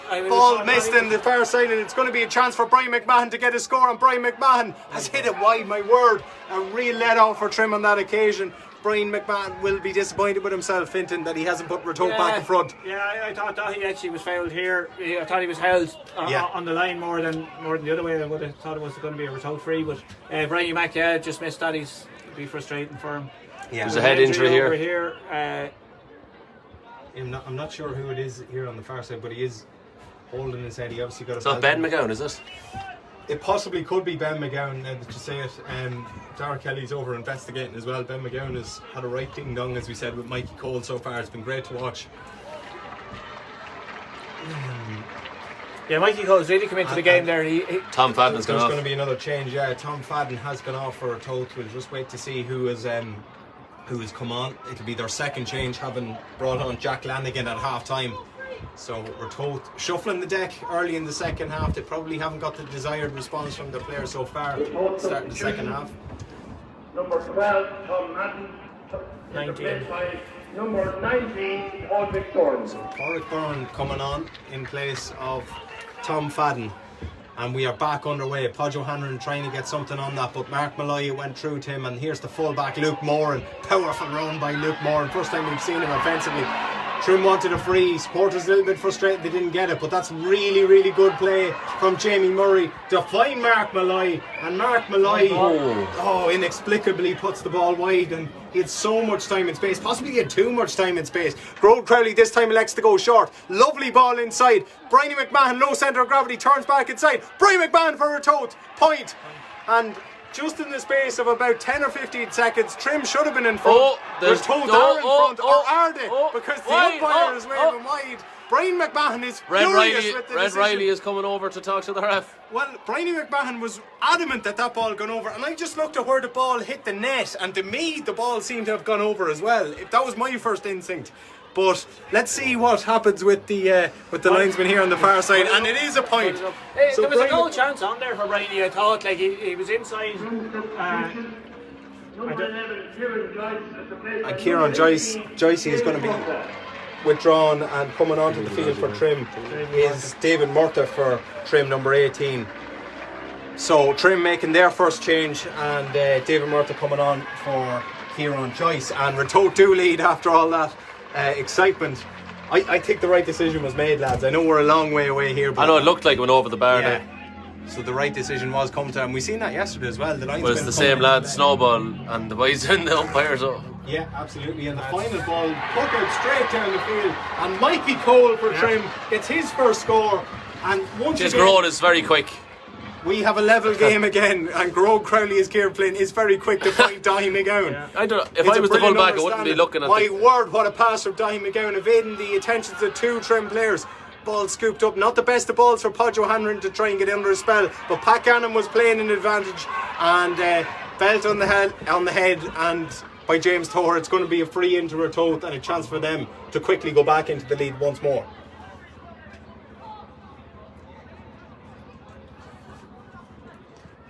Just a chance to take a bit of a breath. It's a serious game. 12 all, coming up to 9.5 minutes played. Serious game of hurling. Serious game of hurling. Paperwork with the changes, and it is going to be a chance for It's no harm, just it's like you don't need a water break, you need like a breath break. Just give it 15 seconds just to compose yourself.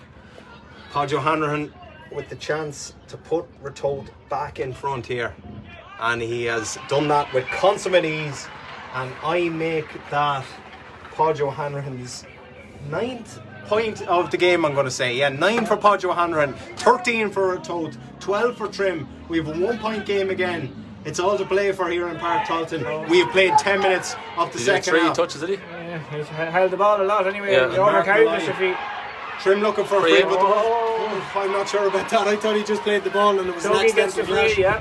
But it is going to be a free, and it's the Ratoath man who's come off worse, who's stayed down. I'm not sure who is it. Is it possibly Conor Ward on the far side? Looks like number 5, yeah. He stayed down, but needless to say, it's going to be a free in for Brian Dowling. I'm not going to say anything, lads, because the last time I said it was an easy free, he ended up missing it, so we'll wait and see what happens. But it's definitely a presentable opportunity for Brian Dowling to level things up yet again. They're going score for score here at the start of the second half. We have played 11 minutes, and Conor Ward is in a little bit of trouble. It was a hefty clash there on the far side, and he definitely came off worse. You know yourself, if you hit Alan Douglas, you'd know all about it. He's a serious man, like a lot of strength and conditioning over the years with the Meath senior footballers and then the Meath senior hurlers, and of course the Trim setup in hurling and football, one of the best in the county. So he's a man that doesn't, what's it like a good way, he doesn't step away from the table too much, if you know what I mean. Like, he's getting the right fuel into him. He's a big, strong, muscular man, well able to hurl with all the technical ability. He's having a good conversation with the linesman over here too. I don't know what's going on. I'd say Mark Riley's just having the crack. You'd be bored out there if you didn't have to get involved. Mark's one of the good lads in the hurling from Clemesson. Yeah. Involved with the Meath, or he's involved with the Clemesson seniors a few years ago as well, and he's a good hurling man, so he's probably just having a chat. He must be, yeah. No. Dual referee? Yeah, he does a bit of football as well, mostly hurling though. Well, he's actually in charge of Corton and St Vincent's next Friday night. I know, he's a good ref, he's well able to do both. He just full in that. Writing in the Vincent scores in the book. You know all about that. Absolutely. So anyway, we are back, and I think we've had a lot of stop starting the last couple of minutes. There's the Beano now. Brian Dowling Dowling from the resultant free does It's turn out. over the bar, and we have a level game once again. So Out over the roof of O'Mahony's into Aldi car park if anybody wants to that's run gonna in be and get Finton one. Jeez, Aldi didn't Porter's pay car any at the end of the sponsorship. Don't game. be bringing them into the no So sponsorship. we have a four the points man is for Brian Dowling, 13 points for Ratoath, 13 points for Trim. Level game again. Grode Crowley going That short. block. Ball blocked down. Liam Kelly was the first man onto it though, in fairness to him. One possession back, and it is with the substitute, Pádraig Byrne, who was fouled, and it is going to be another free for Ratoath. There is a few frees and kind of needless tackles creeping into this game, lads. He definitely played for the free there. He was fallen before anyone even touched him, I think. So he'll take them all straight in front of the black spot again. It's right in the middle of the pitch Yeah, for Podge. So and a little bit and into closer that as well. breeze, a little bit closer in. So Podge O'Hanrahan, he's been nigh on flawless. He has had one or two slight blots in the copybook, but aside from that, he's been fantastic, and he's got the chance to hit his 10th point of this game, and dead straight. It's like an arrow over the bar, and Ratoath do once again edge in front. 14 points to 13. We have played 13 minutes of this second half, and Charlie Ennis looking for the sideline, but the ball has gone out, and it's going to be a Ratoath ball from the sideline cut. So they'll have the chance to retain possession here and try and just give themselves the slightest of cushions if they could get a 2-point lead up. The Trim fans are getting impatient because they remember where the Trim man was blowing. They don't up in the forget. first half. And You I don't buy know, was it peer pressure or not? Oh. I didn't think he was really that long. No, but you're. So what the Trim manager is over there on the line. Neely Cole is there, and another Trim man is there for this Ratoath sideline. No harm. And I Get think on with it and hurl the ball quick. the ball is up for grabs, and I think Trim have it, and they've won the sideline, if not, or have they? You nearly wanted the ref to be shouting 1 Mississippi, 2 Mississippi, Yeah, 3, it's- and then the it's fifth actually- one you're gone. It's actually going to be a Ratoath line ball again. He won't wait right away. Get on with it, yeah. You nearly would just fling it. This is going to be taken straight away. Just shows you ball don't need down to do the this line landscape and rubbish. Absolutely. And Pat Cannon has given the free into Ratoath for a pull back. I'm not sure who that is in the yellow helmet over on the far side, but it was really well won. And again, Podge O'Hanrahan straight across to it. And this is going to be a chance for Podge to make it a 2-point game for Ratoath if he can get it. Over with the Ratoath supporters just behind him and in close proximity to him. It was Lanigan, I Favourable think. enough Lanigan. chance. It was Lanigan who has done well since coming in fairness to him. He's got on a bit of ball, made things happen. Pádraig Byrne won the last three. Lanigan's won this one. And Podge O'Hanrahan, slightly undercooked, hits the upright, similar to Brian Dowling's one in the first half, lads. Oh, Brian Mcgowan Mclaren, see what he did there? He weaved in to dispossess. He did, and he's got possession back. So uncharacteristic miss, Lanigan. but ball across, and Lanigan, as Finton says, picked up a brilliant position, launched the ball over the bar, I know. and Ratoath do get the score. That's Brian McMahon's score. If you saw, rather than go on the left-hand side, he actually went in and around to the end line side, near hand tackle, and was able to actually flick it away. And a lot of lads would have went to the left and tried to push him over the line. Yeah. He actually went in and stole it from underneath. Really intelligent play by Brian McMahon. And going into the second and final water break, we've played just over 15 minutes in this second half. Ratoath lead by 2, 15 points to 13, and Finton Porter. It's still all to play for. It's still all to pay for. Neely Cole is going to be in with Trim telling them cut out the freeze, no freeze. Podge O'Hanrahan is killing them with freeze. It's absolutely just going to be electric in the last 15 minutes. It's been a very well spirited game. There hasn't been a dirty pulling it really at all. And Well, the first 30 seconds or 10 seconds. well, yeah, for sure. No, but other than that. But in Other than fairness to that- Pat Cannon, he laid it down Yeah. and gave the yellow card, Yeah. and there's been nothing since. No, and yeah. he let that go. Yeah. Possibly things would have got ratty, maybe, but yeah, absolutely. Kieran, Ratoath will be happy enough with the way Trim came back into it, got level. They now lead by 2 points with about 15 minutes of normal time to go. They've sort of seen off the initial storm, shall we say. Yes, but now we're weary of the water break change. A lot of time water breaks change the dynamic, but you can reference in the first half that it's been such a ding-dong over and back battle that there's not really much momentum to change. Yeah. But at the moment now, you'd like, as Finton hinted at, if Trim can cut down the free count, they'll definitely be the better for it. And Ratoath is starting to capitalise on that. So if they can lower the free count, I think Trim will have the opportunity to win this final. But at the moment, Ratoath are playing just ever so slightly better hurling. If they keep that up, they'll be the county champions. Another interesting thing, I was just looking at I think 45 minutes into the game, I don't think either goalie has had to make a save. I was just going to ask you. There's not a shot on goal. Like it's amazing how Yeah. in a hurling match And either club gets a goal here, I think will give them a massive lift, and could be enough to get them over the line. Yeah, the deciding factor, absolutely. So we will restart with a puck out for Charlie Ennis in the striped jersey for Trim, going long once again and playing the ball into space. Is that ball going to carry right the way through? It's not. It's going to hold up, and Trim foraging for possession. Ratoath trying to get it. It's a bit of a stalemate down there in the corner, and there's a double substitution on the Trim team. So James Murray has gone off and Mikey Cullen is on for him. And Nick Fitzgerald agrees with us. He said a goal for either team would be a massive score, so definitely if we can get it in the onion bag, the team will be doing well for it. Yeah, so that's one of the changes. Mikey Cullen is on in place of James Murray for the last 15 minutes of the game. He's a wiry corner forward, well able to get space. Dougie again. And Gerard Dwan is also gone off. It's a great score That's from a Dougie. fine score from Alan Douglas. When he gets on the ball, things happen for Trim. Now that should have been a throw-in because the players were inside the 20 metre for that quick puck out. Pat's letting it go, in fairness, is probably right overall in the scheme of it, but technically that's an error in the rules. Yeah, and some referees can get too technical, Kieran. Let them play Hurling. No, I agree with you, to be honest. I don't know. Yeah. You're a rules man, Kieran. I think. I know, but knowing them and doing them is a different. Another score in the I'll draw leave match. to it, but Mikey the substitute, Mikey Cullen, first touch in his hand, and it's just gone to the right and wide. Chance for Mikey Cullen to level things up again. He was on his own there too. He had a bit more space and time than he probably realised. Dahi's getting some ball. Mcgowan, who in fairness has been an option all second half for Ratoath, getting on a damnable amount of possession, and lovely jink inside by Cian Rogers. Can he get the score? That seemed to be drifting, but it's come back inside. What a score from Cian Rogers!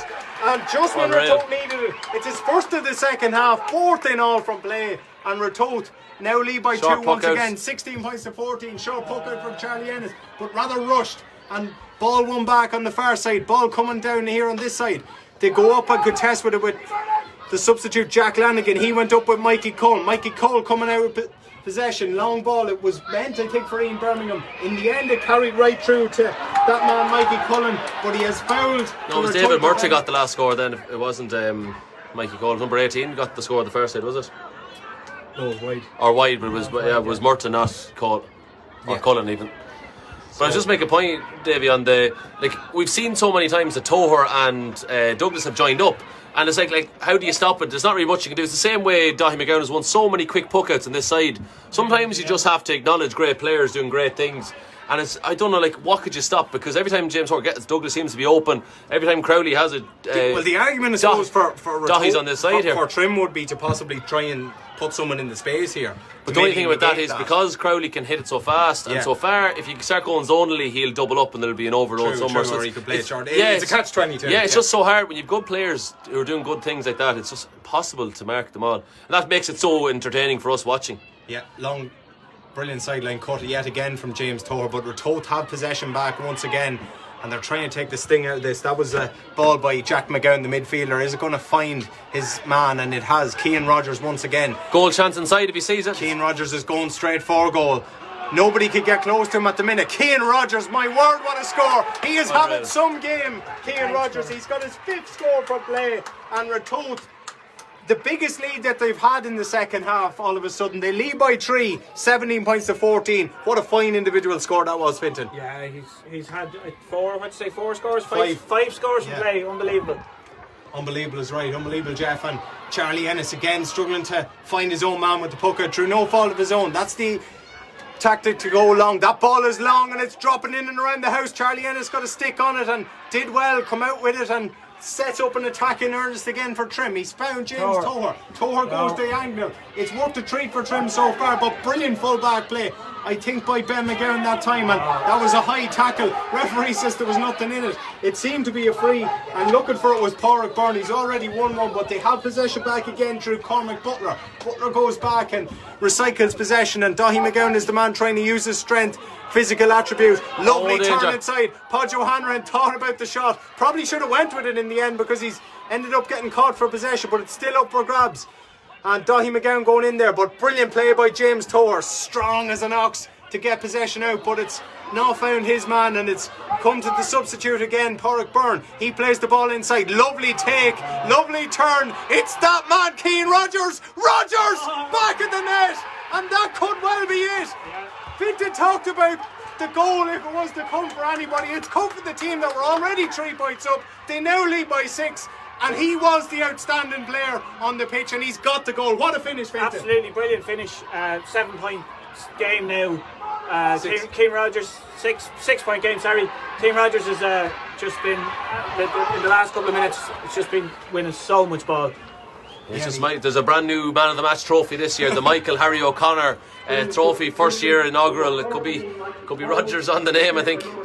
Yeah, and Michael Cole has been withdrawn, and Conor Quigley, the dual star, another one of those dual stars in Trim coming on as part of the Meath under-20 football panel as well this year. Conor Quigley, very promising young talent in the Trim club. He's on, and he's going to go straight into the full forward line for the remaining 9 minutes plus of this game. So we have a 6 point game. We talked about the importance of the goal. Keane Rogers, Kieran Flynn, in fairness to him, as soon as he got the ball into his spell, he knew exactly what he wanted to do.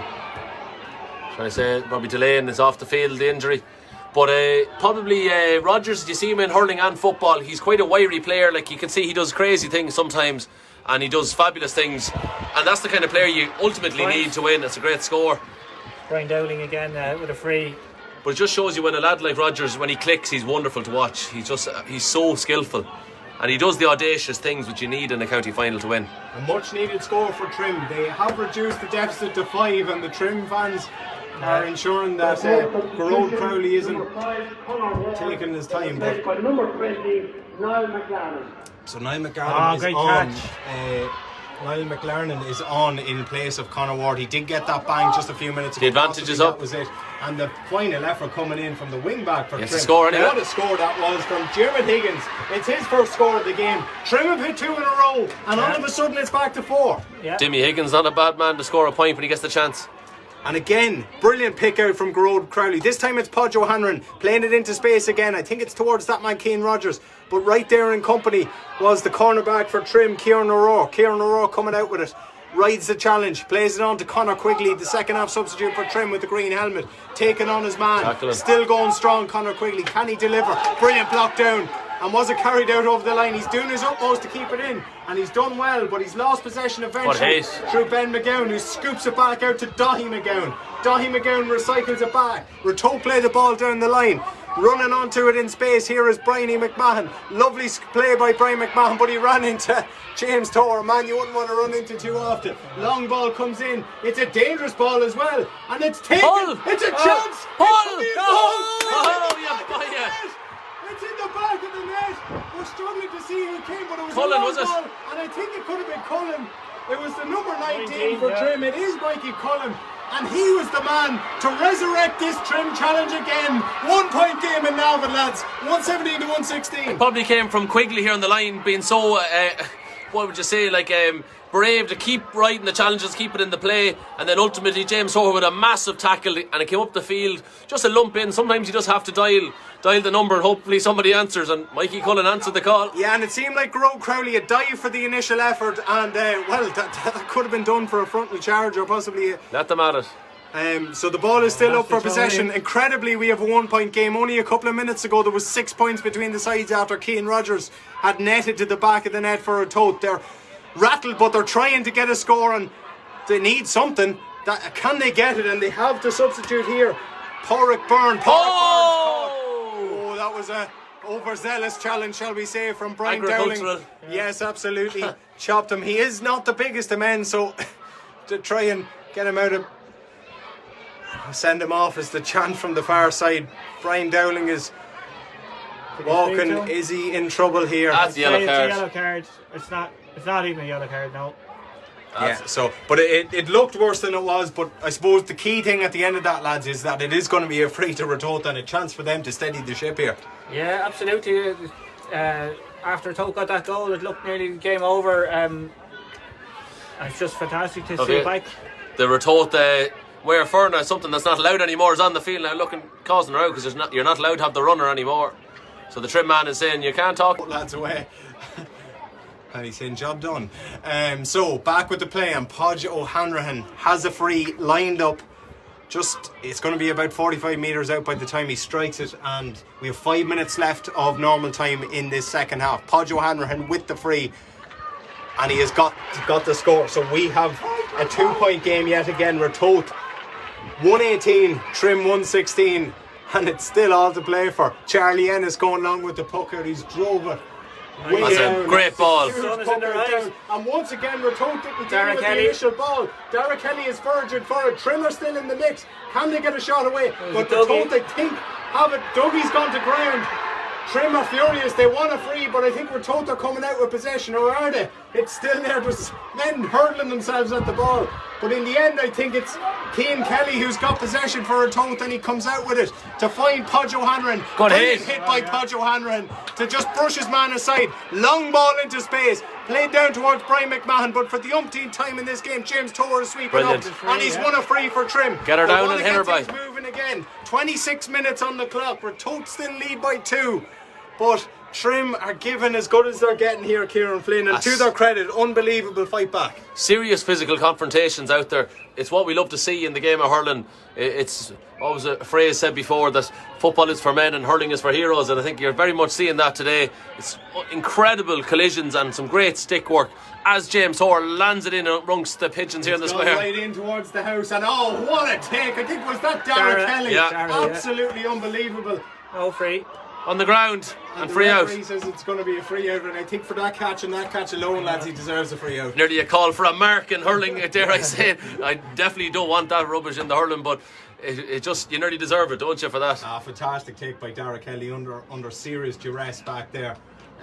So Ratoath are going to have primary possession, which is going to be key at this stage of the game. They lead by 2. We have played 27 minutes of this second half, so 3 minutes of normal time to go, plus whatever Pat Gannon indicates over towards the sideline. We'll watch that eagerly, and that's going to be key in, I suppose, the overall outcome of this. But again, the Trim fans are getting aggravated by the time in which Ratoath are taken, but there was a man receiving attention, so it is going to be... Wouldn't be surprised if we get 3 or 4 or 5 minutes additional time in this half. Quite possibly, with all the substitutes that have gone on as well. So brace yourself for extra time. Belting down, and you wouldn't turn yourself off extra time in this one. It's been a classic, but Ratoath won't want that. But Trim would love it. And got the ball is the call by the ref. Man pulling on it and driving it long. It's 1 man against 3, but the 1 man for Trim is that man, Alan Douglas. Going for the goal, is he? Trim. Has he got it? It looks like it's come inside. Umpire gives it inside, and Trim responding kind. Alan Douglas, Finton Porter, he was against 3 men that side, got out in front, won the ball and hit it over the bar. Fantastic score. Kane Rogers one side and Dougie the other side. Just unbelievable hurling. Well, it's like the Buff Egan said, he has the strength of 2 horses though. And Conor Quigley gives it off to Mikey Cullen. We have a level game in Navan. Mikey Cullen puts it over the bar. 118 apiece.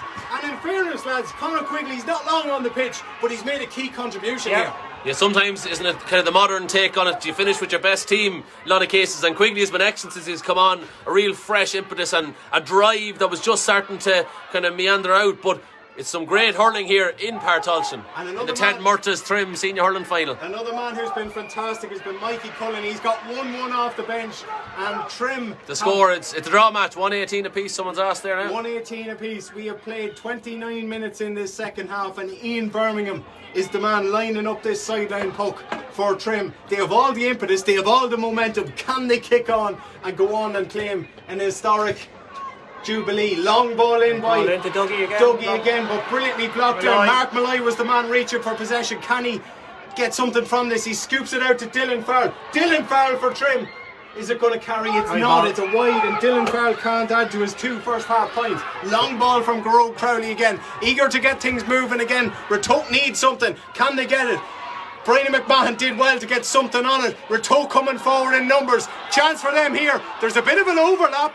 Will they go for the juggler, or will they just take the point? They won't do either, because it's a fantastic block down by that man James Tower. It's back with Podge O'Hanlon. He's just switched the point of attack to Dahi McGowan. He sells the lad to the shops for bread and milk. And can he get the score? Umpires look at it, they weren't sure, but they've given the score. And 5 minutes was gone. And 5 minutes is added as Ratoath go back into the lead. Dahi McGowan with the score. 5 minutes added on here, and it is 1-9. Dahi McGowan with his first score of the game. Wow, what a time to get it. Long ball comes in from Charlie Ennis, trying to pick out Brian Dowling again.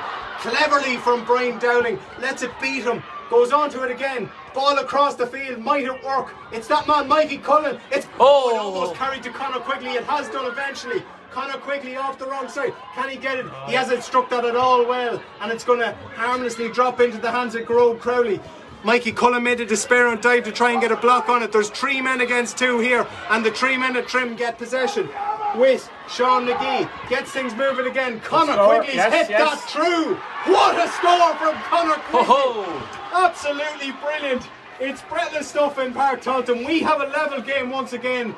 119 to 119. We played 31 minutes in this second half. We have 4 minutes at the allocated 5 to play, and Trim have possession. There's hurleys flying everywhere. Long ball into possession. Gerard Crowley thought about coming. Ben Mcgowan took command of the situation, and he's going to belt it long down this side towards Dahi. Can Dahi get it? It was Trim who got possession though, and a brilliant bit of a knockdown. Tired bodies, tired minds out there, brilliant. But the prize at stake is huge for both sides. James Torr tried to get the free, and he did get the free. He's brilliant at that. He let your man get on top, and he just a little pull of the hurley down on top of himself. So he buys the free, but it's brilliant. And it is going draw match again. Someone asked what the score is. Draw match 119. 119 apiece, and it is going to be an opportunity for Brian Bino Dowling here on just underneath us. On Richie Judge has asked you to pick a winner, lads. I wouldn't want to do it right now. No, it's been an unbelievable final quarter. And Bino Dowling is sizing this one up. The game of hurling is the true winner today. It's not the easy one to He's say. undoubtedly going to go for it. Bino Dowling has it come inside. He says get over, and it has gone over. Bino Dowling for Trim. They lead by 120 to 119. They're not letting the quick puck out. And Mikey Cullen is trying to stop. But see, that's supposed to be a free puck out. But see, nearly the free puck is nearly a disadvantage. But he's found his man anyway. And Cian Kelly, suddenly now it's Ratoath that need a score to get possibly extra time. It's carried right the way through to Brian McMahon. Can he get it up? Because he has 2 or 3 men for company. It's going to be a sideline to Ratoath. We played 32 and a half minutes. So 2.5 minutes of injury time left to play in Park Taunton. It is absolutely frantic here. And Ratoath crucially have possession, but it's way into the corner. It's hard to see it being a genuine, realistic scoring opportunity. So they'll have to try and work something from this one, would assume. No ball. What's going on? I think the Trim man threw the ball to the railing, I think, and that's a little bit of a push and a shove of one of the subs as well. One of the subs got involved, yeah. Yeah, so look, you can actually send a substitute off now. Hopefully it doesn't come to that now. You only get sent off, you didn't even make the field of the play. I've seen it happen a couple of times actually, yeah, so that would not be the thing you'd like to see, but in any case it is going to be a I think he is getting in trouble, isn't he?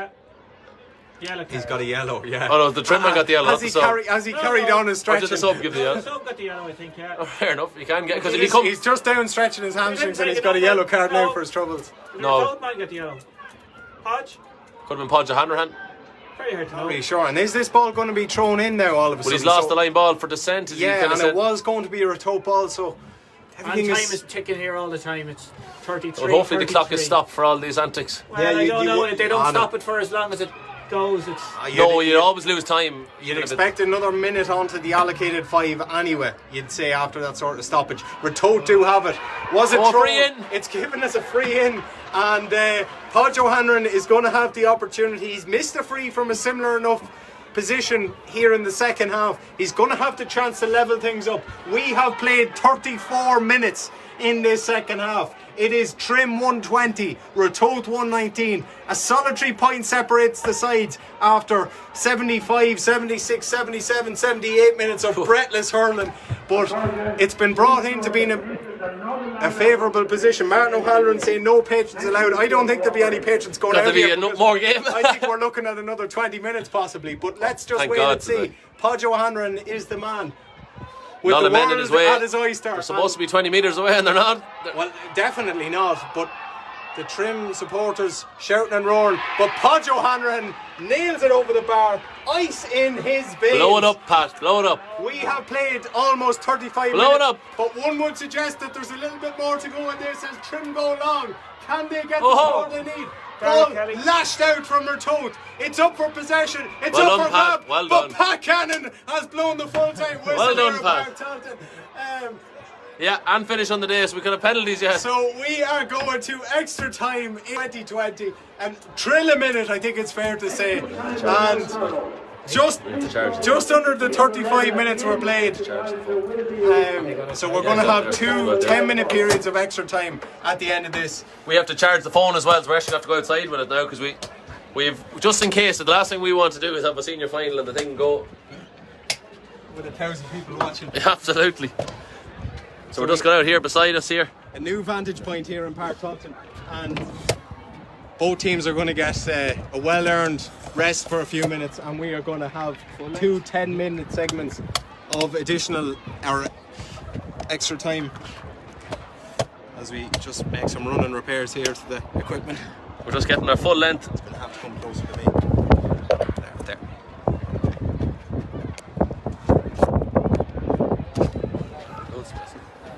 So 120 apiece after about 80 minutes of hurling in all when you factor in the additional time.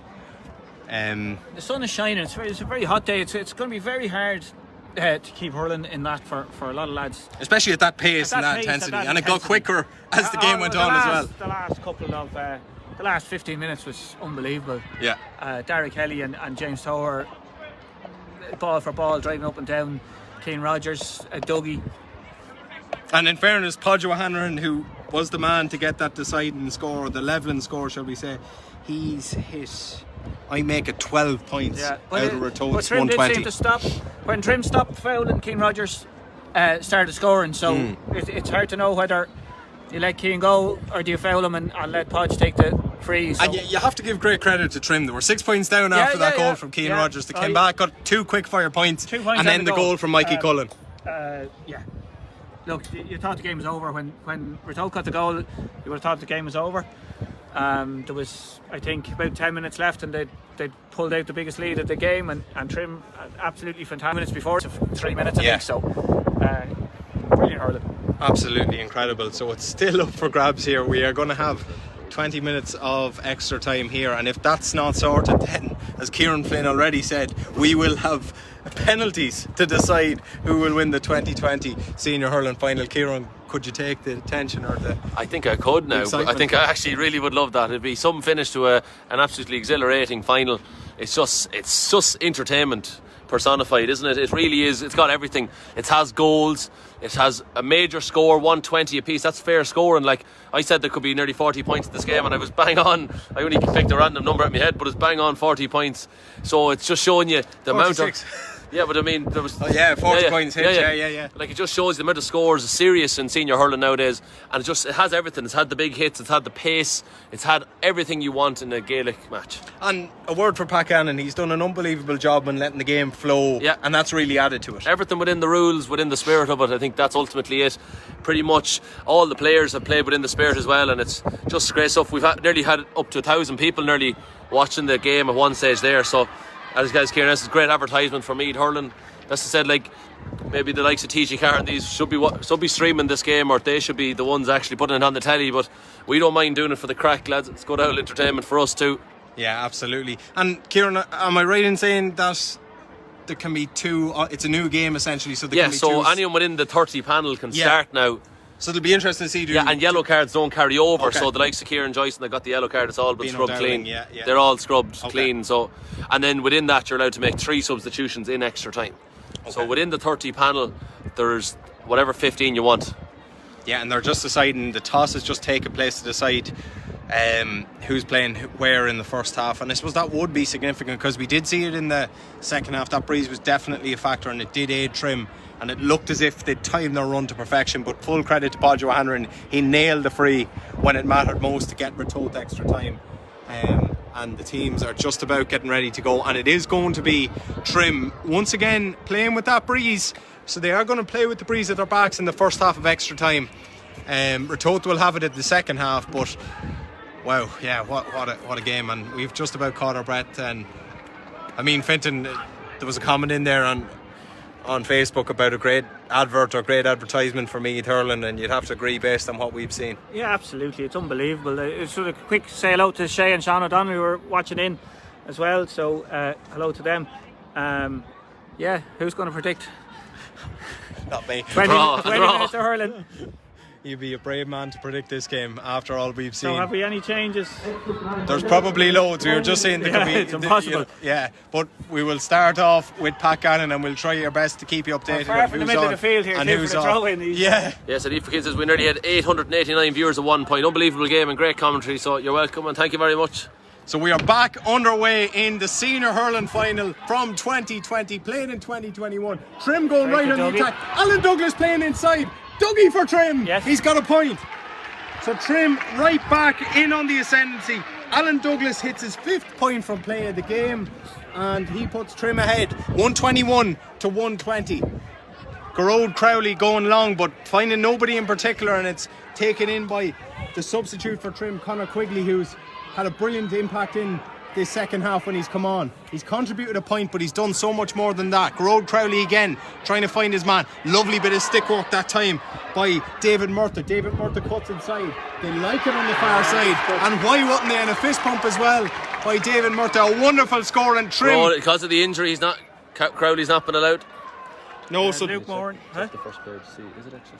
it is Luke Moran down here injured on the near side just underneath us. You probably can't see it. It is a little bit off camera at the moment, but he's gone down clutching his left leg. So Trim on the back of those 2 quick fire points at the start of the second half. One from Alan Douglas and the other one from David Murtagh. Fantastic score over by the sideline on the stand side. Have a 2-point lead here. They lead by 122 to 120.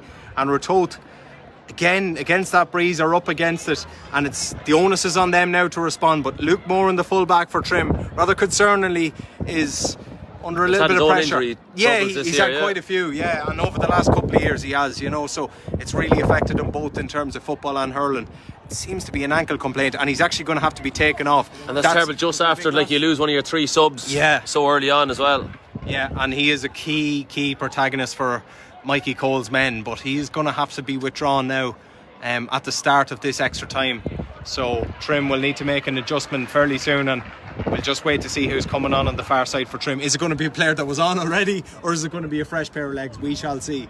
It's taking a lot of time here too. We're a minute down or more out of the 10. It's amazing how much time you lose. Yeah, he's hobbling. Trim have the wind, and they need to use it probably as much as they can now, because so Luke Moran's game is over. It's not that heavily strapped right knee, it's actually his left. I'm not sure if it's his knee or his ankle, but he is definitely not going to be able to continue. So Trim are making a change at the start of extra time. They do lead by those 2 points, but the momentum has been slightly halted by the stoppage in play, and the substitute coming on, I think it is number 17, Daniel Coleman, and yes, that it is. So Daniel Coleman is on in place of Luke Moran. There's a bit of a defensive Crowley again as well, and Crowley launches the ball long from the restart. We will obviously have a couple of minutes to play as well of additional time at the end of this half too. Daithí McGowan trying to get possession for Ratoath. It's really up for grabs, and it's excellently taken by Brian McMahon. Brian McMahon plays the ball forward, and it's a Porrick Byrne for Ratoath, and it's a bad wide for Porrick Byrne. He will have fancied his chances. It was a really opportunistic run. Niall Murphy's on the field there as well, lads. So Niall Murphy has come on for Ratoath, and who's gone off, Kieran? Didn't hear, just was in the middle.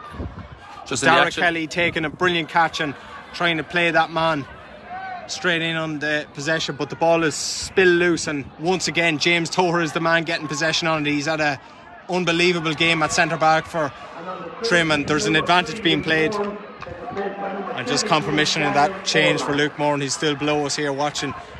He probably will stay here and watch it until at least half time, so it is going to be a free for Trim. And I think that's Rory Dowling, the medic down there as well, who helps out a lot with GATV. It's not. What? It's not Rory. No, Rory's a selector. I know Rory's a selector, but it's not. Same haircut anyway. So James Toher is going to have a free. It's a long way, but you'd fancy with that breeze behind him, he's going to drop it certainly in and around the house. And Trim already lead by 2 points in this start of extra time. James Toher giving him an almighty belt down the field. It's gone right the way through. What a take by Alan Douglas. Unbelievable take. But in fairness, Ratoath were back there, and Conor McGill was the man to get possession back for Ratoath. Dougie has stayed down. That'll be a concern for Ratoath. I'd imagine it's just cramp, or for Trim, sorry. I'd imagine that's just cramp. He's struggling to get back to his feet. He's had an incredible game. Wrong man, but it's right place. Straight to James Toher. Toher has time, space, launches high. but it's going to the left and it's going wide. So let out for Ratoath. Trim still lead by 2, and Mikey Cullen renewing acquaintances with Garrod Crowley. Did he get a wallop? He's gone down. And Garrod Crowley's just gone over to him to throw the leg across him and say get up. The umpires haven't initially anyway indicated anything. Mikey Cullen was in his face, now for the first time, and probably not for the last time either, Kieran Flynn. Sure, it's only a bit of crack at the end of the day, isn't it? 2 points for Trim, 122 to 120, there's 5 minutes gone.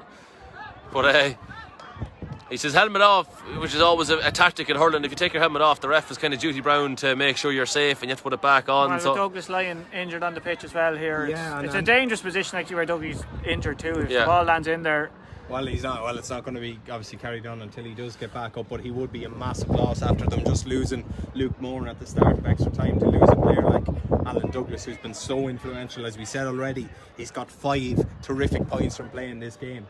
So we will. It's just crash. We played 5.5 minutes in this first half of extra time, but realistically we've only played about 2 exactly. Yeah. So Ratoath could get things moving again in an offensive manner. But that was casual play, shall we say, and just about struggling to retain possession, riding the challenges and eventually horsing the ball along towards Podjo. Oh, great hit. He's come up with county compatriot James Tower. Great duel between those two. Oh, ball spill loose and it's going to be a line ball to Trim. So James Tower will have the cut. And you'd have to say, Fintan, it's Trim that are, playing all the hurling at the start of this second start of this extra time. They've got the first 2 scores alright. Ratoath haven't really got the ball, but the game hasn't really got going with two long kind of Trim injuries there for probably a minute and a half each. So it's a great cut from James Tower again. It's one of many he's had, and that was Yeah. batted down. Good defensive play by Ratoath that time, and they have possession back, and it is that man Keane Kelly who's been superb for them so far. He's trying to play a ball into space, really well took. I think that was by Brian McMahon, but the hand pass didn't exactly go to hand, and Mark Malloy was the man sweeping back there to win possession, but he's aimlessly hooked that away to nobody in particular, and I think it'll be kept in on the far side by Ben Mcgowan. Ben Mcgowan going short, and Ratoath trying to ensure primary possession with it. Nothing's easy, and in fairness to Trim, they're putting on a high press for a team that have put in so much to that second half. And they've Henry Clifford, is he going to put his leg up? He is. Possibly won the line ball, and it's almost cheered like a score on the far side by the Trim supporters. They've won the line ball, and with the way in which James Tower has been striking this, you'd imagine he might have a cut at this win. And I think the tickets for the first round of the 2021 has just sold out as well. Tower's staying where he is anyway. Yeah. I think Birmingham, I think it's going to take us. It's going to be Birmingham. He struck a good one. It's not Birmingham either. It's a substitute. Oh, what a ball. It was a brilliant Murtagh, is it? one from Murtagh, who just scored from over that direction just a few minutes ago. He got great purchase on it, but it just dropped short, and it was well dealt with by Ben Mcgowan. Coming forward for the first time, or one of the first times in this second half, is Ratoath with that man Cian Rogers, and Cian Rogers raises another white flag. He's got an astonishing tally of 1-6, all from play.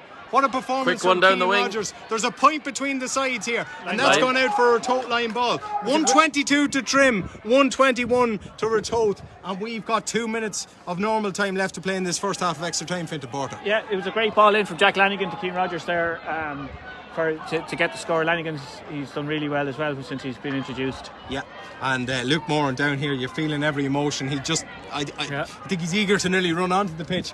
He's just located here underneath us, but he's watching it with interest, and that's going to be a free. So despite Trim playing most of the hurling, Ratoath are going to have the opportunity to level things up yet again. We've played 8.5 minutes in the second half, and Podjo Hanrahan just stretching out the hamstring. Everyone's a bit tired at this stage, but Podjo Hanrahan has an opportunity to draw these sides level yet again.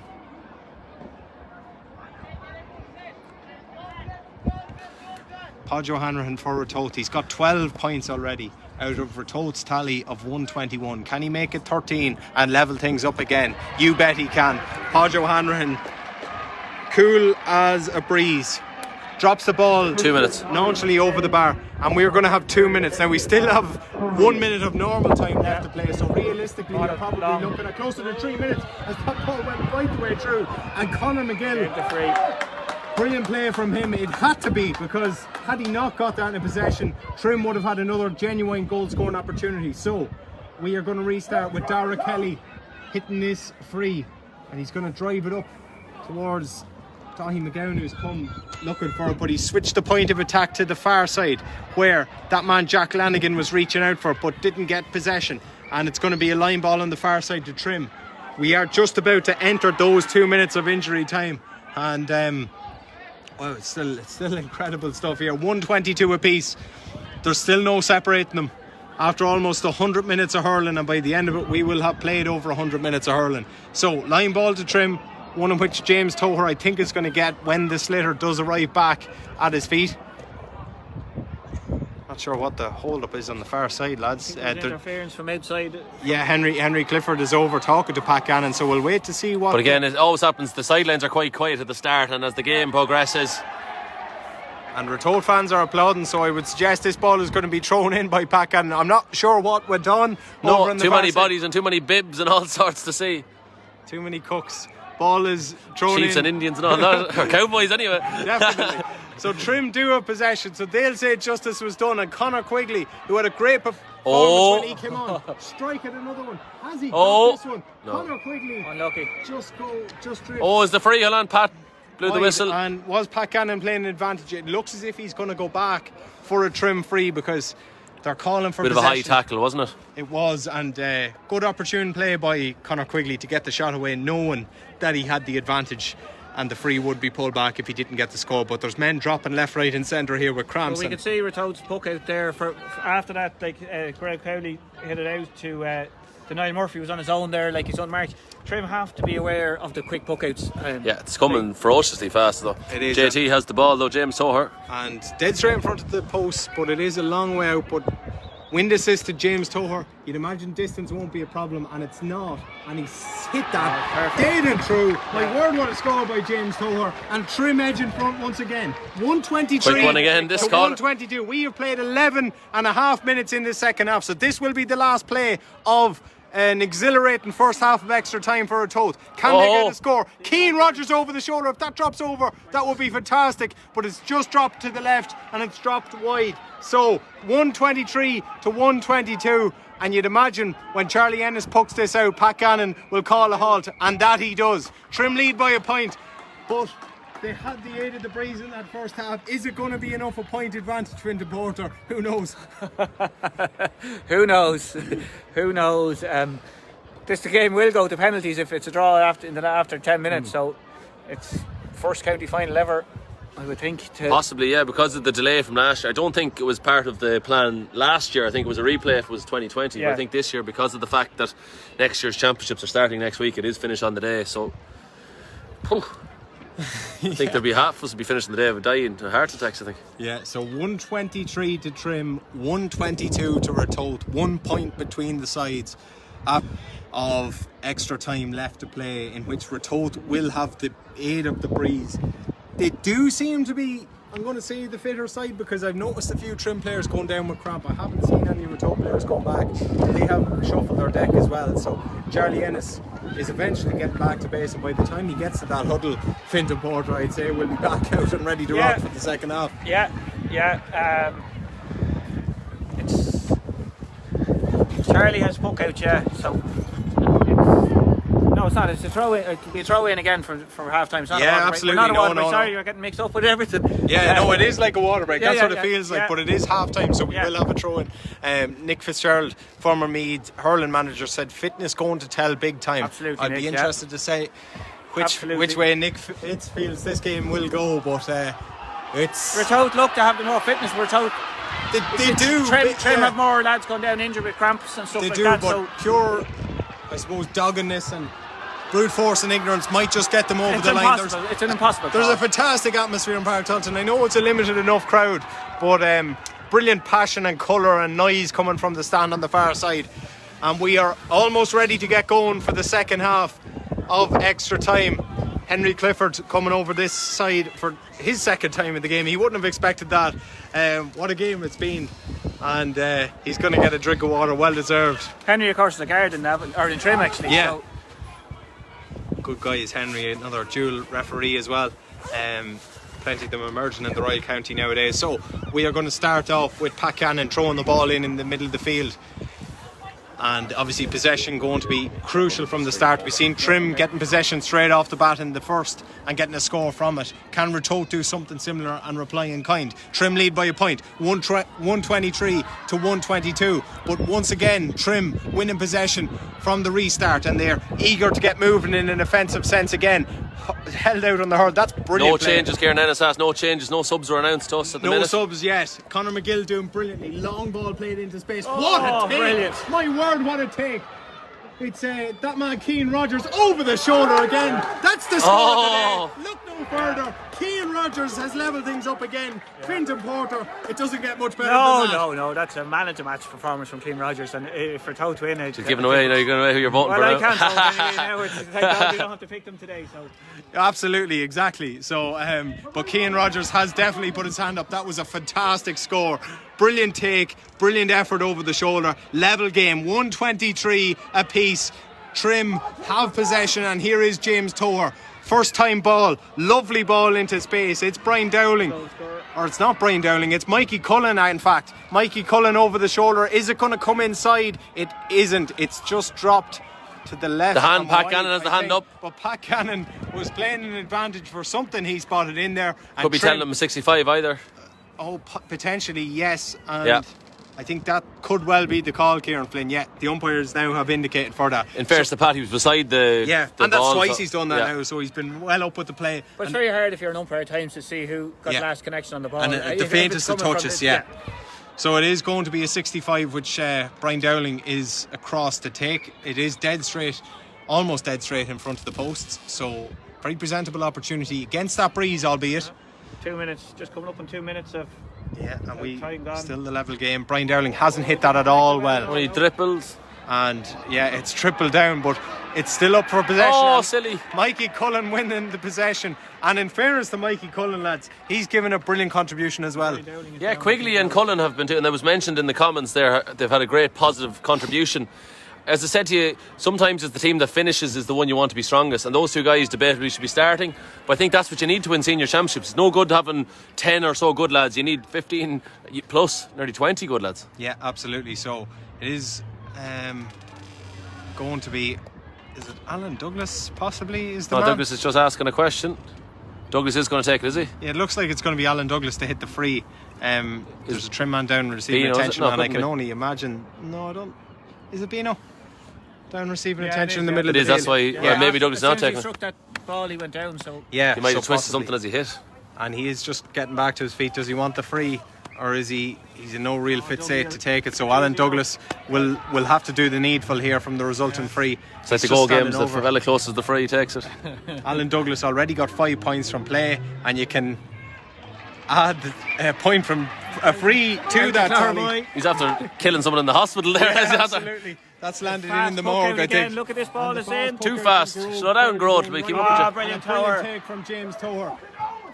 And the Ratoath fans underneath us getting a little bit restless all of a sudden. They know time is of the essence. Trim lead by a point. We've played just over 3 minutes in this second half of extra time here in the Meath Senior Hurling Final from 2020. 124 for Trim, 123 for Ratoath. Ratoath have possession. Long raking ball in there, in and around the house to Keane Rogers. It's spilled loose to Dahi Mcgowan. Oh, he's over the nose.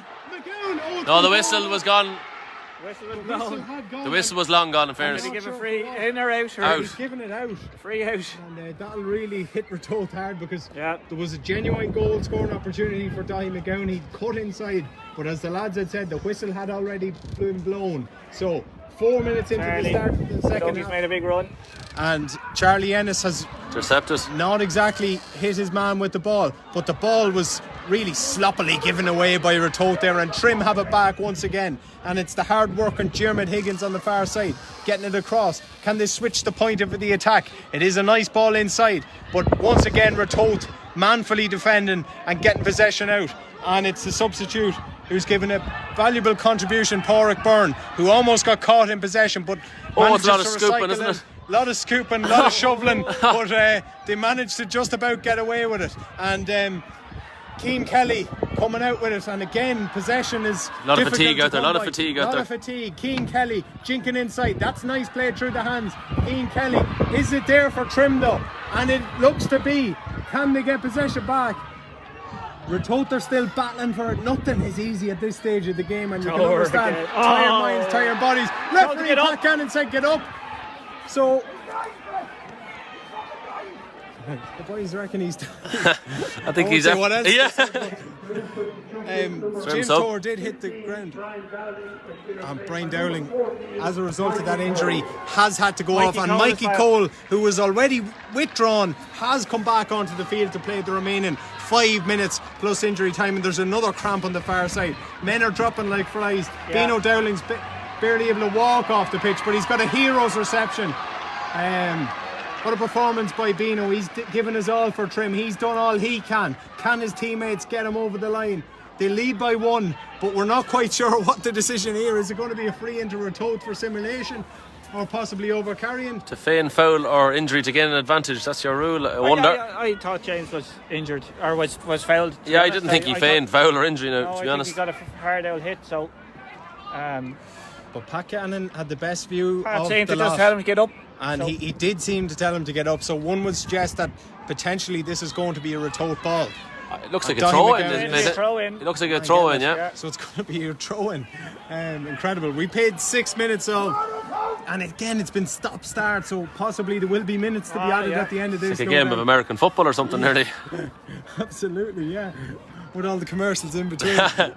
So eventually it's going to be thrown in, but there's a man for Trim down receiving attention. So we won't restart until that man is back up and he has his helmet back on, and it is that man, James Tower. So it's definitely, I think he definitely got a belt of some description, but he's back up and back okay to carry on. Possession going to be absolutely crucial from this throw ball from Pat Cannon.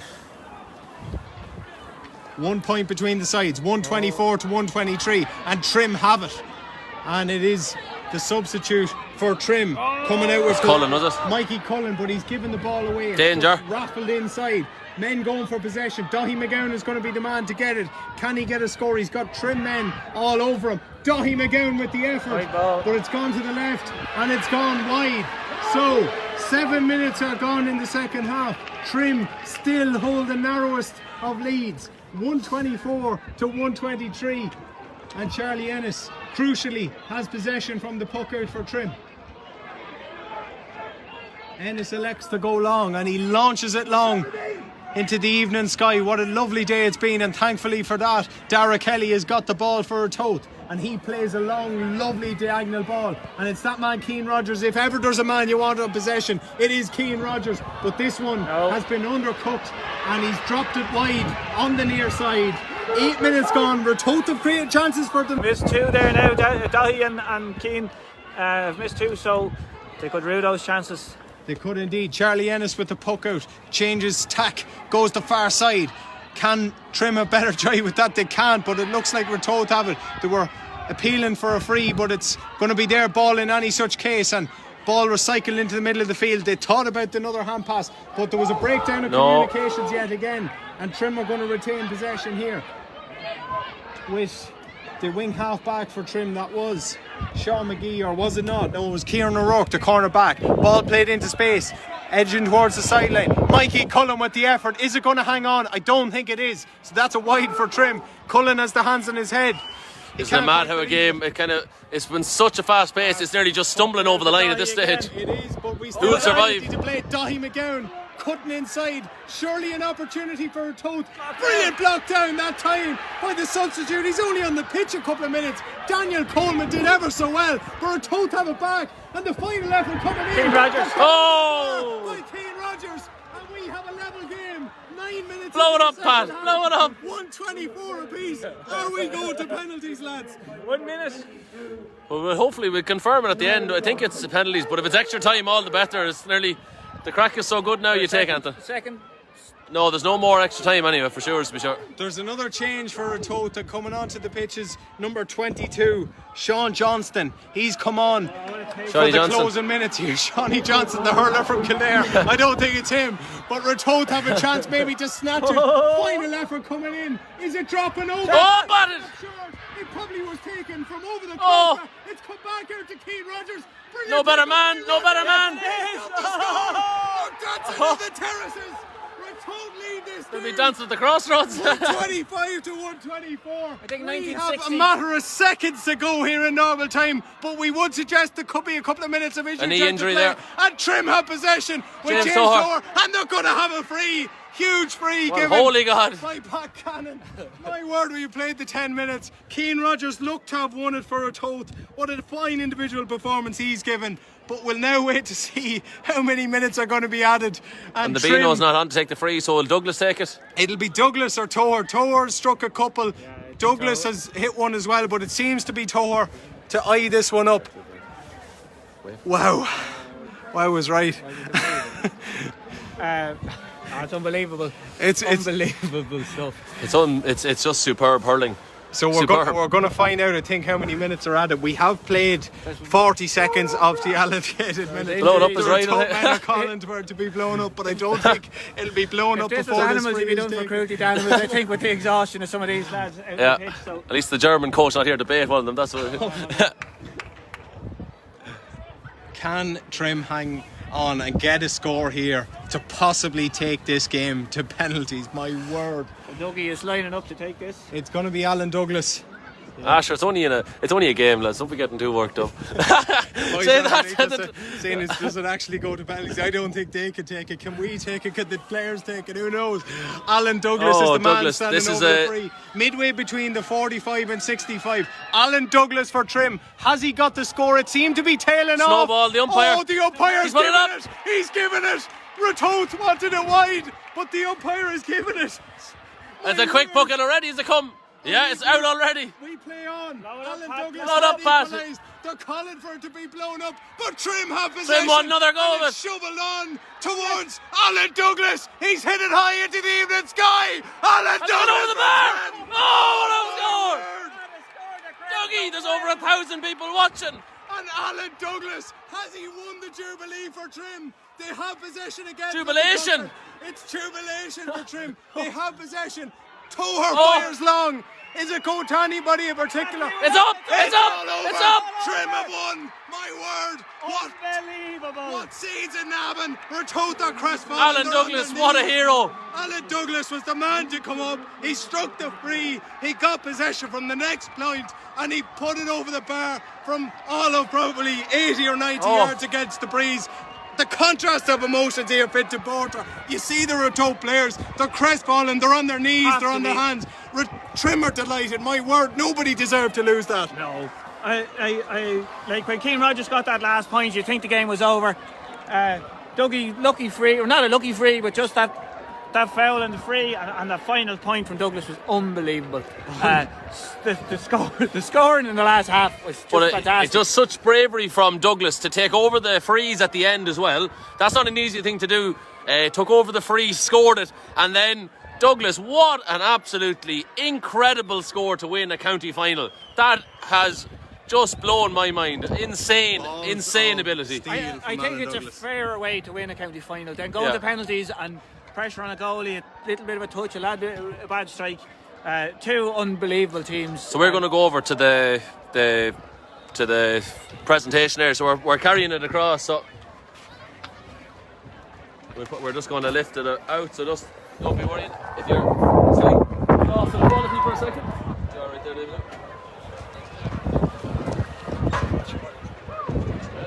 We're back to ground level now. So we're just going to bring the stream over. Yeah, that's right. A historic day for Trim Minor and Senior Double.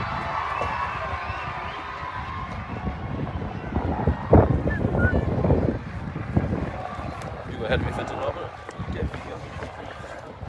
Finton's going to open the door for us now.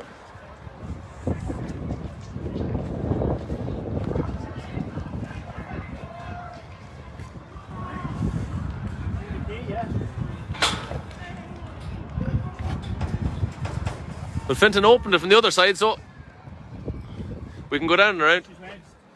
We can go down. There we go. Ask and thou shalt receive, Finton. Davey.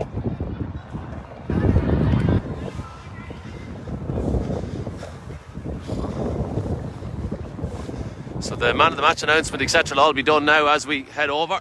I actually have to join. The GAA TV man of the match is going to have to be Alan Douglas. But if you don't give it to him now, you'll never give it to him. So there is an announcement from the county board on it. So.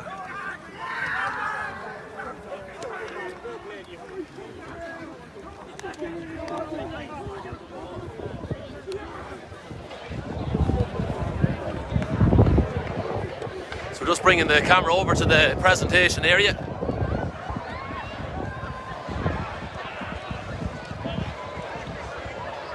So just stay with us if you're interested in the presentation.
We'd like now to present the inaugural Michael Harry Connor Mandelman Trophy, which will be presented by the Hurling Committee CEO John Andrews, and it will be presented from Trim, Alan Douglas.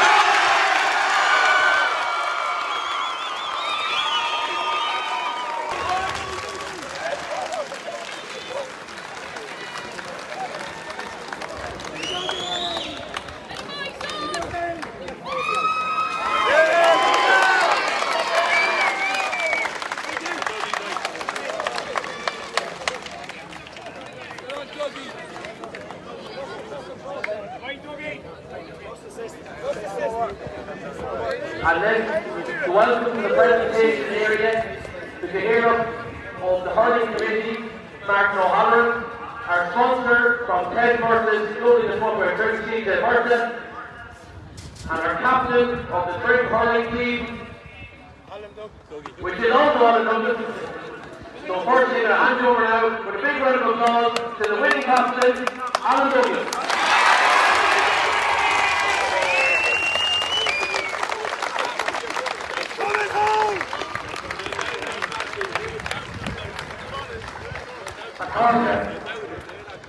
Would you please put your hands together for both teams in one step senior hurling final team candidate in a long time.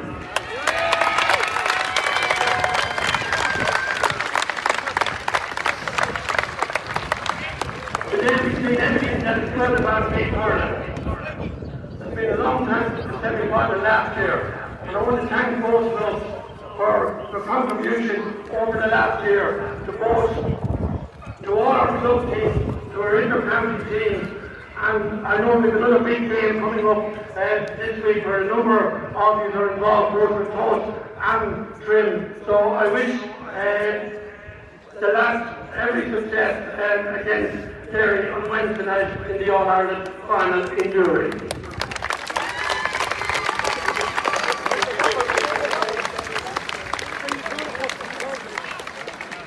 I want to thank a number of people, starting off with our referee, Pat Gannon, his linesmen, Mark Riley and Henry Clifford, and the fourth official, Mark Dawson. You know, referees, we need hurling referees in County Meath. We often, when we look at things in a different way, but the referee, without a referee, we could not have our game. So I want to thank the referees committee and all the referees for their matches over the weekend.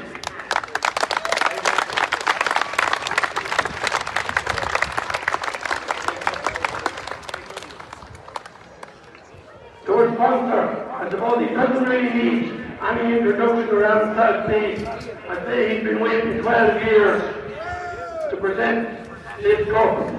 Stephen Murtagh.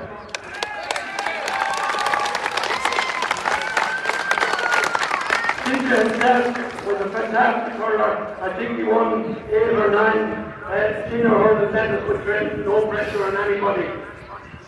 Now he sponsored the Meath Senior Hurling Championship for over 10 years, himself and his father and his family. The Twisters to me are extremely grateful to Ted Murtagh, footwear and trim. Thanks very much, CJ.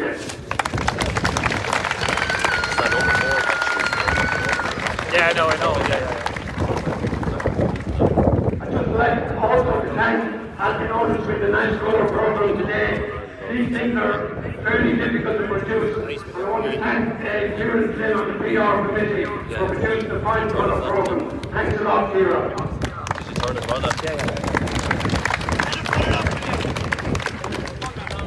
I'd just also like to thank our stewards who are here all year round. They don't get anything else other than thanks. Jimmy and all the stewards here, thanks very much. Last game, unfortunately, there had to be a loser. It was a sensational game of hurling. And we're told it has been excellent over the last couple of years. These are an American force in Meath hurling. We just failed today, and I know before too long we'll be back in the senior hurling final. So hard luck today, and wish you every success in the future.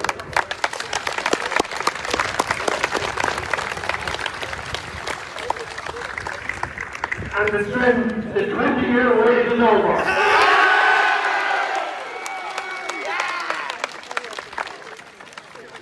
What a game you play. With so many young players, a mixture of youth and experience, and certainly was experience that won it for you at the end of the day. Congratulations, and I hope you enjoy the day. Now, it's a great honour for me, on behalf of the Hurling Promotion and the Development Committee, to present the Jubilee Cup to the Trim Captain, Alan Douglas.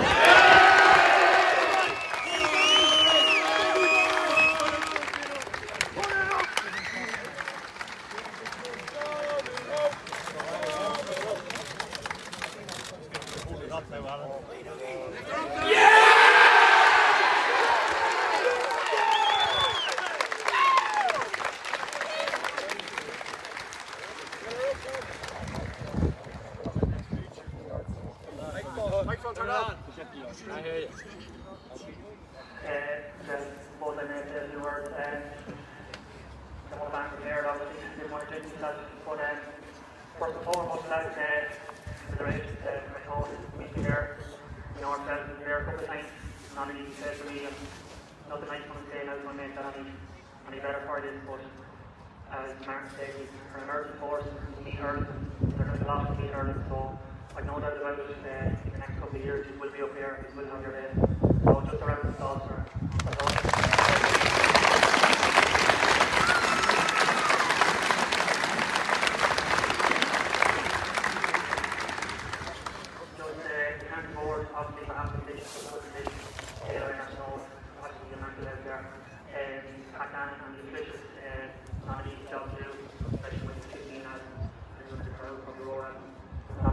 to do, but look, thanks very much. And we're the ball time.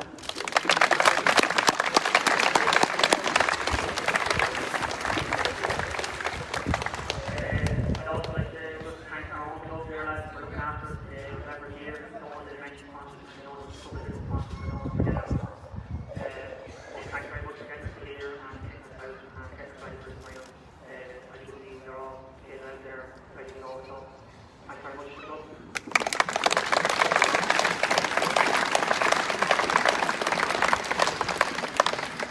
Just for our own lads here, we all got what we deserve here today. We haven't put in here for the last couple of years when we were losing and we were knocking at the door and whatnot. Society is fighting, we all stuck at it and we got a reward today. Fair play to you, man.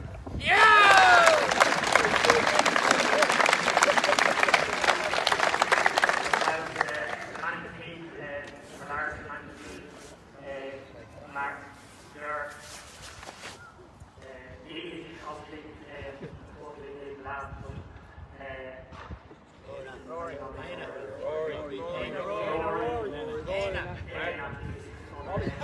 Robbie. No, but obviously I just wanted to finish the year, the of and for good. A lot of nights out there, they're around like, not only did they win the first thing they win, but they probably learned to show them that they're hurt. So, thanks very much.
Nearly fair,